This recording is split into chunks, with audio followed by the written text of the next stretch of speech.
ਤੇ ਕੇਜਰੀਵਾਲ ਜਿਹੜਾ ਹੈ ਸ਼ੈਤਾਨ ਆਤਮਾ। ਜਦੋਂ ਰਾਜੇਵਾਲ ਹੁਣੀ मैदान च आ गए तो हुण कल राघव चड्डा रोई जाता असीं मर जाना। ये अनजान लोग ने। राघव चड्डा की है, वो तो बच्चा है राजनीति च। आम आदमी पार्टी तो पंजाब नूं बचाउणा बहुत जरूरी है। पहले दिन एक जिवें कांग्रेस च लड़ाई हुंदी है, एक दिन 4 मुख मंत्री बदल लेंदे आ, 2 महीने 4 DGP बदल लेंदे आ। ये कोई तरीका थोड़ा जी कोई मोदी जी नूं नहीं रोकिया, पंजाब के विकास नूं रोकिया, उसनूं ब्रेक लाई है। ये चीफ मिनिस्टर चन्नी ने, ये सुखी रंधावे ने, ये जिहड़ा होर उछल उछल के बोलदा नवजोत सिंह सिद्धू ने। इस देश का राष्ट्रपति सिख रहा, इस देश का प्रधानमंत्री सिख रहा, मगर मोदी जी ने जो सिखां लई कीता, जो पंजाब लई कीता, वो किसी ने नहीं कीता। दंगे होए, ये दंगे नहीं सी, ये नस्लकुशी सी। 3 दिन लगातार होए, बेरोक टोक होए, कोई मुकदमा दर्ज नहीं होया, गलां च टायर पा पा के रेप कर करके कोई रोकने वाला नहीं सी। एक भी दंगाकारी, एक भी नस्लकुशी करने वाला व्यक्ति पुलिस की गोली का शिकार नहीं होया। अज भी 27 लोग, मैं लिस्ट दे सकता तुहानूं, अजय माकन, जगदीश टाइटलर, कमलनाथ, होर बहुत सारे लोग ने, ये कांग्रेस के उच्च पदों पर विराजमान ने, जिन्हां ते साडे जिहड़े आ 100-200 वर्कर हर जगह वो खड़े रहंदे आ, चाहे साडे ते गोलियां क्यों ना चलदियां। हुण तुसीं पिछे पंजाब देखिया ही है। असीं जिहड़े 14 करोड़ के करीब वर्कर आ, सिर जोड़ के बैठते हैं। कोई इस लिए नहीं असीं किसी एक नूं प्रधानमंत्री, किसी एक नूं मुख मंत्री या मिनिस्टर बनाउण लई बैठते हैं। वो जिहड़ी गल तुसीं कर रहे हो ना, वो असल च कांग्रेस फैलाउण की कोशिश कर रही है अपनी नाकामी नूं छुपाउण दे लई। मैं समझदा कि उस तो बाद वो योजनाबद्ध तरीके नाल करके बैठे जी, क्योंकि सुखी रंधावा वगैरह क्रिमिनल लोग ने बेसिकली, कि इन्हां दा डेमोक्रेसी च भी विश्वास नहीं है और इहो जे लोग राजनीति च नहीं होने चाहिए। देश के अंदर लोकतंत्र के लिए खतरा नहीं। इन्हां ने जानबुझ के साडे वर्करां नूं रोकिया गया और जगह जगह उन्हां दी मार कुटाई पुलिस ने की। प्रधानमंत्री किसी एक पार्टी का नहीं होंदा, प्रधानमंत्री पूरे देश का। लोकतंत्र है, दुनिया का सब तो बड़ा लोकतंत्र है। कल नूं कोई घटना वापर जाती, असीं 2-2 प्रधानमंत्री पहला खोए ने, जिहड़ा कहंदे कुर्सियां घट सी, बंदे नहीं सीगे। वो ठीक है कि असीं उत्थे वाटरप्रूफ टेंट लाना चाहिए सी, वो नहीं लाया। श्री अकाल तख्त साहब के जथेदार साहब नूं मैं कहना कि भाई साहब इहदे लई सोचो। ये तो एक परिवार को प्रफुल्लित करने लगे हुए आ कि भी धर्म से कब्जा उस परिवार का रहना चाहिए, उस परिवार को ही उसका लाभ मिलना चाहिए। पंजाब च अच्छे लोग होने चाहिए। कई गल्लां नाल मैं नवजोत सिद्धू दी नाल सहमत हाँ। जिहड़ी गल वो कहंदा कि माफिया राज के कोई लीडर खिलाफ नहीं बोलिया, करप्शन के कोई लीडर खिलाफ नहीं बोलता, ये माफिया राज चलता रहा। कांग्रेस ने भी चलाया, अकालियां ने भी चलाया, 75-25 का हिस्सा रहा। बीजेपी में 2 ਤੋਂ 3 सीटां ने सर्वे दसदा जी। मैं कहा तुसीं सारे मूर्ख। स्काई न्यूज़ पंजाब देख रहे दर्शकों को सत श्री अकाल। मैं हाँ तुहाडे नाल लिबरेट। इस दे नाल भाजपा नूं बड़ा छोटा अंकिया जाता सीगा, पर जो भाजपा की धमाकेदार एंट्री हुई है, सिख धिरां, पंथक धिरां लगातार शामिल हो रही ने ते पंजाब दे विच एक नवीं राजनीति का पिड़ सिरजण की शुरुआत हो गई है।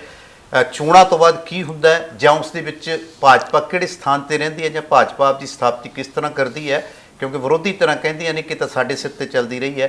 पर जो उन्हां दी स्थापति बल वधदे होए कदम नज़र आ रहे हैं, वो किते ना किते वड्डी मंजिल वाल इशारा कर रहे हैं।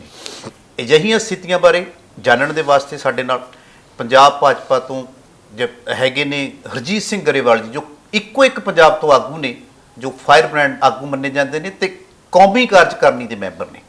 दर्शकों जो वखवा ना बनते हुए मैं सीधा गरेवाल साहब को चलांगा।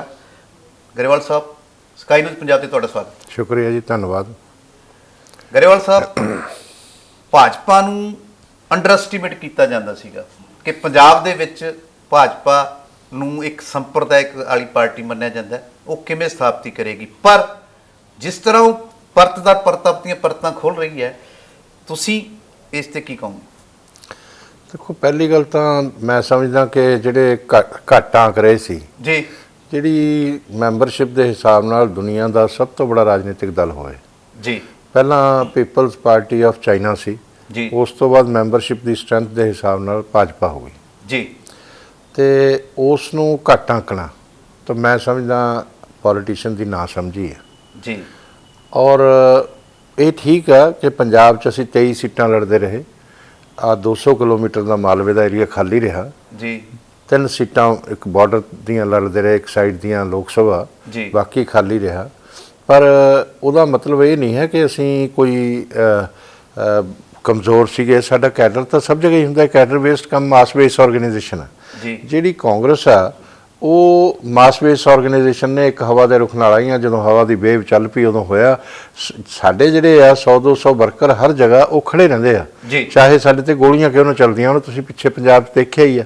ਉਹ ਨਹੀਂ ਕਿਤੇ ਗਏ ਨਾ ਉਹਨਾਂ ਨੇ ਜਾਣਾ ਹੁੰਦਾ ਤੇ ਇਸ ਲਈ ਇਹ ਸਾਡੀ ਇੱਕ ਵਿਚਾਰਧਾਰਕ ਸੰਗਠਨ ਹੈ ਉਸ ਨੂੰ ਇਸ ਤਰ੍ਹਾਂ ਆਂਕ ਲੈਣਾ ਮੇਰਾ ਖਿਆਲ ਬਹੁਤ ਗਲਤ ਆ ਔਰ ਫਿਰ ਸਾਡੀ ਵਿਚਾਰਧਾਰਾ ਜਿਹੜੀ ਆ ਉਹ ਯੁੱਗ ਪੁਰਸ਼ ਦੀਨ ਦਿਆਲ ਉਪਾਧਿਆਏ ਜੀ ਨੇ ਦਿੱਤੀ ਜੀ ਉਹ ਕੀ ਹੈ ਇੱਕ ਆਤਮ ਮਾਨਵ ਦਰਸ਼ਨ ਇੱਕ ਆਤਮ ਮਾਨਵ ਦਰਸ਼ਨ 'ਚ ਕੀ ਹੈ ਮੈਂ ਉਹਦੀ ਜਿਸਤ ਦੱਸ ਦਿੰਦਾ ਇੱਕ ਤਾਂ ਆਤਮ ਕਲਿਆਣ ਦੀ ਗੱਲ ਉਹ ਦੁਨੀਆ ਦੇ ਸਭ ਧਰਮਾਂ ਨੇ ਕੀਤੀ ਆ ਜੀ ਉਸ ਦੀ ਗੱਲ ਕਰਦੇ ਆ ਔਰ ਦੂਸਰੀ ਗੱਲ ਉਹਦੇ 'ਚ ਕੀ ਆ ਕਿ ਜਿਹੜਾ ਆਖਰੀ ਸ਼ੌਰ ਦਾ ਵਿਅਕਤੀ ਜਿਹੜਾ ਆਖਰੀ ਬੈਠਾ ਜਿਹਦੇ ਸਿਰ ਤੇ ਛੱਤ ਨਹੀਂ ਜਿਹਦੇ ਤਨ ਨੂੰ ਕੱਪੜਾ ਨਹੀਂ ਜਿਹਦੇ ਪੇਟ ਨੂੰ ਰੋਟੀ ਨਹੀਂ ਜਦੋਂ ਤੱਕ ਉਹਦਾ ਭਲਾ ਨਹੀਂ ਹੋਏਗਾ ਉਦੋਂ ਤੱਕ ਦੇਸ਼ ਸਮਾਜ ਦਾ ਭਲਾ ਨਹੀਂ ਹੋ ਸਕਦਾ ਅਸੀਂ ਜਿਹੜੇ 14 ਕਰੋੜ ਦੇ ਕਰੀਬ ਵਰਕਰ ਆ ਸਿਰ ਜੋੜ ਕੇ ਬੈਠਦੇ ਆ ਕੋਈ ਇਸ ਲਈ ਨਹੀਂ ਅਸੀਂ ਕਿਸੇ ਇੱਕ ਨੂੰ ਪ੍ਰਧਾਨ ਮੰਤਰੀ ਕਿਸੇ ਇੱਕ ਨੂੰ ਮੁੱਖ ਮੰਤਰੀ ਜਾਂ ਮਿਨਿਸਟਰ ਬਣਾਉਣ ਲਈ ਬੈਠਦੇ ਆ ਜੀ ਅਸੀਂ ਉਹ ਜਿਹੜੇ ਆਖਰੀ ਵਿਅਕਤੀ ਆ ਉਹਦੇ ਭਲੇ ਦੇ ਲਈ ਸਿਰ ਜੋੜ ਕੇ ਬੈਠਦੇ ਆ ਇਹ ਤਾਂ ਮਾਧਿਅਮ ਹੈਗਾ ਉਹਦਾ ਤੇ ਇਸ ਕਰਕੇ ਜਿਸ ਪਾਰਟੀ ਦਾ ਇਸ ਤਰ੍ਹਾਂ ਦੀ ਵਿਚਾਰਧਾਰਾ ਹੋਵੇ ਉਸ ਨੂੰ ਘੱਟ ਅੰਕਣਾ ਮੇਰਾ ਖਿਆਲ ਆ ਕੁਛ ਦੇਰ ਲਈ ਅੰਕਿਆ ਜਾ ਸਕਦਾ ਜ਼ਿਆਦਾ ਲੰਬਾ ਸਮਾਂ ਉਸ ਨੂੰ ਦਬਾਇਆ ਨਹੀਂ ਜਾ ਸਕਦਾ ਜੇ ਵਿਰੋਧੀ ਤਰ੍ਹਾਂ ਦੀ ਗੱਲ ਕਰੀਏ ਫਿਰੋਜ਼ਪੁਰ ਦੀ ਰੈਲੀ ਪ੍ਰਧਾਨ ਮੰਤਰੀ ਮੋਦੀ ਸਾਹਿਬ ਆ ਰਹੇ ਸੀ ਬਹੁਤ ਵੱਡਾ ਚਿਹਰਾ ਹੈ ਵਿਸ਼ਵ ਪੱਧਰ ਤੇ ਹੈ ਦੇਸ਼ ਦੇ ਤਾਂ ਹੈ ਹੀ ਹੈ ਉਹਨਾਂ ਦੀ ਰੈਲੀ ਨੂੰ ਲੈ ਕੇ ਸੁਰੱਖਿਆ ਤੋਂ ਇੱਕ ਵੱਖਰੀ ਗੱਲ ਹੋਈ ਹੈ ਕਿ ਉੱਥੇ ਵਰਕਰ ਨਹੀਂ ਪਹੁੰਚੇ ਲੋਕ ਨਹੀਂ ਪਹੁੰਚੇ ਨਹੀਂ ਉਹ ਜਿਹੜੀ ਗੱਲ ਤੁਸੀਂ ਕਰ ਰਹੇ ਹੋ ਨਾ ਉਹ ਅਸਲ 'ਚ ਕਾਂਗਰਸ ਫੈਲਾਉਣ ਦੀ ਕੋਸ਼ਿਸ਼ ਕਰ ਰਹੀ ਹੈ ਆਪਣੀ ਨਾਕਾਮੀ ਨੂੰ ਛੁਪਾਉਣ ਦੇ ਲਈ ਉਹਨਾਂ ਨੇ ਜੋ ਪ੍ਰੋਟੋਕੋਲ ਹੁੰਦਾ ਜੀ ਪ੍ਰਾਈਮ ਮਿਨਿਸਟਰ ਦਾ ਉਸ ਨੂੰ ਵੀ ਵਾਇਲੇਟ ਕੀਤਾ ਬਲੂ ਬੁੱਕ ਜਿਹਨੂੰ ਕਹਿੰਦੇ ਆ ਜੀ ਉੱਥੇ ਨਾ ਡੀਜੀਪੀ ਸੀ ਨਾ ਚੀਫ ਸੈਕਟਰੀ ਸੀ ਇਹ ਕਦੇ ਵੀ ਨਹੀਂ ਹੋਇਆ ਤੇ ਉੱਥੇ ਨਾ ਚੀਫ ਮਿਨਿਸਟਰ ਸੀ ਤੇ ਨਾ ਹੀ ਕੋਈ ਹੋਰ ਇਸ ਤਰ੍ਹਾਂ ਦਾ ਇੱਕ ਫਾਈਨਾਂਸ ਮਿਨਿਸਟਰ ਸੀ ਮੈਂ ਸਮਝਦਾ ਕਿ ਉਸ ਤੋਂ ਬਾਅਦ ਉਹ ਯੋਜਨਾਬੱਧ ਤਰੀਕੇ ਨਾਲ ਕਰਕੇ ਬੈਠੇ ਸੀ ਕਿਉਂਕਿ ਸੁੱਖੀ ਰੰਧਾਵਾ ਵਗੈਰਾ ਕ੍ਰਿਮੀਨਲ ਲੋਕ ਨੇ ਬੇਸਿਕਲੀ ਇਹ ਜੀ ਮੈਂ ਇਹਨਾਂ ਬਾਰੇ ਬੋਲਦੇ ਹੋਏ ਮੈਨੂੰ ਦਿੱਕਤ ਹੁੰਦੀ ਆ ਕਿ ਇਹਨਾਂ ਦਾ ਡੈਮੋਕ੍ਰੇਸੀ 'ਚ ਵੀ ਵਿਸ਼ਵਾਸ ਨਹੀਂ ਹੈਗਾ ਔਰ ਇਹੋ ਜਿਹੇ ਲੋਕ ਰਾਜਨੀਤੀ 'ਚ ਨਹੀਂ ਹੋਣੇ ਚਾਹੀਦੇ ਦੇਸ਼ ਦੇ ਅੰਦਰ ਲੋਕਤੰਤਰ ਦੇ ਲਈ ਖਤਰਾ ਨੇ ਇਹਨਾਂ ਨੇ ਜਾਣਬੁੱਝ ਕੇ ਸਾਡੇ ਵਰਕਰਾਂ ਨੂੰ ਰੋਕਿਆ ਗਿਆ ਔਰ ਜਗ੍ਹਾ ਜਗ੍ਹਾ ਉਹਨਾਂ ਦੀ ਮਾਰ ਕੁਟਾਈ ਪੁਲਿਸ ਨੇ ਕੀਤੀ ਕਿਸਾਨ ਦੇ ਨਾਂ ਤੇ ਤਾਂ ਕਿਸਾਨ ਦਾ ਤਾਂ ਨਾਮ ਵਰਤਿਆ ਗਿਆ ਜੀ ਔਰ ਉਸ ਦਿਨ ਮੈਂ ਆਪ ਹੈਲੀਪੈਡ ਤੇ ਸੀ ਜੀ ਮੇਰੇ ਨਾਲ ਅਵਨਾਸ਼ ਖੰਨਾ ਜੀ ਸੀਗੇ ਸੁਰਜੀਤ ਜਾਨੀ ਜੀ ਸੀਗੇ ਉੱਥੇ ਰਿਸੀਵ ਕਰਨ ਵਾਸਤੇ ਜੀ ਇਹਨਾਂ ਨੂੰ ਜੇ ਉਹ ਬਾਈ ਏਅਰ ਵੀ ਫਲਾਈਟ ਲੈ ਕੇ ਵੀ ਆਉਂਦੇ ਹੈਲੀਕਾਪਟਰ ਵੀ ਉੱਡਦੇ ਉਹ ਤਾਂ ਵਿਜ਼ਿਬਿਲਿਟੀ ਘਟ ਗਈ ਫਲਾਈ ਨਹੀਂ ਕਰ ਸਕਦੇ ਸੀ ਤੇ ਅਲਾਉ ਨਹੀਂ ਕੀਤਾ ਉਹਨਾਂ ਨੇ ਬਾਈ ਰੋਡ ਆਏ ਬਹੁਤ ਅੱਛਾ ਹੋਇਆ ਨਹੀਂ ਤਾਂ ਉੱਥੇ ਵੀ ਇਹਨਾਂ ਨੇ 90 ਦੇ ਕਰੀਬ ਆਦਮੀ ਡੀਜੀਪੀ ਖੁਦ ਉੱਥੇ ਸੀ ਉਹਨਾਂ ਨੇ ਹੈਲੀਪੈਡ ਦੇ ਬਿਲਕੁਲ ਨਾਲ ਇੱਕ ਸਾਈਡ ਤੋਂ ਰੋਕ ਰੱਖੇ ਸੀ ਵੀ ਇੱਧਰੋਂ ਵੜ ਜਾਓ ਕੁਛ ਜਿਓ ਗੁੰਡਾਗਰਦੀ ਕਰਨ ਲਈ ਯਾਨੀ ਕਿ ਯੋਜਨਾਬੱਧ ਤਰੀਕੇ ਨਾਲ ਯੋਜਨਾਬੱਧ ਤਰੀਕੇ ਨਾਲ ਇਹ ਤਾਂ ਇਹਨਾਂ ਨੂੰ ਅਰੈਸਟ ਕਰਨਾ ਚਾਹੀਦਾ ਇਹਨਾਂ ਦੀ ਇੰਟਰੋਗੇਸ਼ਨ ਹੋਈ ਪ੍ਰੋਪਰ ਇਨਵੈਸਟੀਗੇਸ਼ਨ ਹੋਣੀ ਚਾਹੀਦੀ ਹੈ ਔਰ ਸੱਚਾਈ ਸਾਹਮਣੇ ਆਏਗੀ ਮੈਂ ਤੁਹਾਨੂੰ ਦੱਸਦਾ ਔਰ ਇਹ ਕ੍ਰਿਮੀਨਲ ਨੇ ਲੋਕ ਮੇਰਾ ਤਾਂ ਇਹਨਾਂ ਬਾਰੇ ਗੱਲ ਕਰਨ ਨੂੰ ਵੀ ਮਨ ਨਹੀਂ ਕਰਦਾ ਕਿ ਇਹੋ ਜਿਹੇ ਲੋਕਾਂ ਦੀ ਕੀ ਗੱਲ ਕਰੀਏ ਜਿਹੜੇ ਪ੍ਰਧਾਨ ਮੰਤਰੀ ਕਿਸੇ ਇੱਕ ਪਾਰਟੀ ਦਾ ਨਹੀਂ ਹੁੰਦਾ ਪ੍ਰਧਾਨ ਮੰਤਰੀ ਪੂਰੇ ਦੇਸ਼ ਦਾ ਇਹ ਲੋਕਤੰਤਰ ਹੈ ਦੁਨੀਆ ਦਾ ਸਭ ਤੋਂ ਬੜਾ ਲੋਕਤੰਤਰ ਹੈ ਡੈਮੋਕ੍ਰੇਸੀ ਦੀ ਰਿਸਪੈਕਟ ਕਰਨਾ ਸਾਡੇ ਸਾਰਿਆਂ ਦੀ ਵਿਵਸਥਾ ਦੀ ਰਿਸਪੈਕਟ ਕਰਨਾ ਸਾਰਿਆਂ ਦਾ ਫਰਜ਼ ਬਣਦਾ ਉਹ ਵੀ ਨਹੀਂ ਕੀਤੀ ਇਹਨਾਂ ਨੇ ਨਹੀਂ ਆਪਾਂ ਮੈਂ ਗੱਲ ਕਰੀ ਸੁਰੱਖਿਆ ਦੀ ਗੱਲ ਸੀ ਠੀਕ ਹੈ ਇਹ ਵਿਰੋਧੀ ਤਰ੍ਹਾਂ ਵੀ ਕਹਿ ਰਹੀਆਂ ਨੇ ਕਿ ਇਹ ਕਿਤੇ ਨਾ ਕਿਤੇ ਪੰਜਾਬ ਸਰਕਾਰ ਦੀ ਗਲਤੀ ਰਹੀ ਹੈ ਤੇ ਕੱਲ ਮੈਨੂੰ ਲੱਗਦਾ ਚੰਨੀ ਸਾਹਿਬ ਨੇ ਗਲਤੀ ਦੀ ਮਾਫੀ ਵੀ ਮੰਗ ਲਈ ਹੈ ਜਦੋਂ ਚਲੋ ਮਾਫੀਆਂ ਜਿੰਨੀਆਂ ਮਰਜ਼ੀ ਮੰਗਦੇ ਰਹੋ ਇਹੀ ਜੀ ਗਲਤੀ ਜਿਹੜੀ ਹੈ ਇਹ ਮਾਫੀ ਦੇ ਕਾਬਿਲ ਨਹੀਂ ਹੁੰਦੀ ਕੱਲ ਨੂੰ ਕੋਈ ਘਟਨਾ ਵਾਪਰ ਜਾਂਦੀ ਅਸੀਂ ਦੋ ਪ੍ਰਧਾਨ ਮੰਤਰੀ ਪਹਿਲਾਂ ਖੋਏ ਨੇ ਜੀ ਤੇ ਉਹ ਕੋਈ ਉਹਦਾ ਕੌਣ ਜਵਾਬ ਦਿੰਦਾ ਔਰ ਮੋਦੀ ਜੀ ਜਿਹੜੇ ਆ ਅੱਜ ਦੇਸ਼ ਨੂੰ ਨਹੀਂ ਦੁਨੀਆ ਨੂੰ ਜ਼ਰੂਰਤ ਆ ਉਹਨਾਂ ਦੀ ਜਿਸ ਤਰ੍ਹਾਂ ਉਹਨਾਂ ਨੇ ਕੋਵਿਡ ਦੀ ਮਹਾਮਾਰੀ ਦੇ ਵਿੱਚ ਦਿਖਾਇਆ ਕਰਕੇ ਜੀ ਔਰ ਕੋਵਿਡ ਤੋਂ ਸੁਰੱਖਿਅਤ ਕੀਤਾ ਹਿੰਦੁਸਤਾਨੀਆਂ ਤੇ ਵਿਦੇਸ਼ੀਆਂ ਦੀ ਵੀ ਮਦਦ ਕੀਤੀ ਬਾਅਦ ਚ। ਜੀ। ਤੇ ਉਹ ਮੈਂ ਸਮਝਦਾ ਕਿ ਇੱਕ ਉਦਾਹਰਨ ਆ ਔਰ ਉਹ ਦੁਨੀਆ ਦੇ ਲੀਡਰ ਨੇ ਇਸ ਵੇਲੇ, ਤੇ ਉਹਨਾਂ ਦੇ ਨਾਲ ਅਸੀਂ ਇਸ ਤਰ੍ਹਾਂ ਦਾ ਵਿਵਹਾਰ ਕਰੀਏ ਉਹ ਅੱਛੀ ਗੱਲ ਨਹੀਂ। ਹਾਂ ਗਰੇਵਾਲ ਸਾਹਿਬ, ਮੈਂ ਫਿਰ ਰੈਲੀ ਤੇ ਆਵਾਂਗਾ। ਜਿਹੜੀ ਰੈਲੀ ਦੇ ਵਿੱਚ ਵਰਕਰਾਂ ਦਾ ਘੱਟ ਪਹੁੰਚਣਾ, ਤੁਸੀਂ ਕਿਹਾ ਹੈ ਕਿ ਵੀ ਇਹ ਰੋਕਿਆ ਗਿਆ ਸਰਵਰਮਨ ਤਰੀਕੇ ਨਾਲ, ਸਾਰੀਆਂ ਬਣਾਈਆਂ ਗਈਆਂ ਕਾਂਗਰਸ ਵੱਲੋਂ।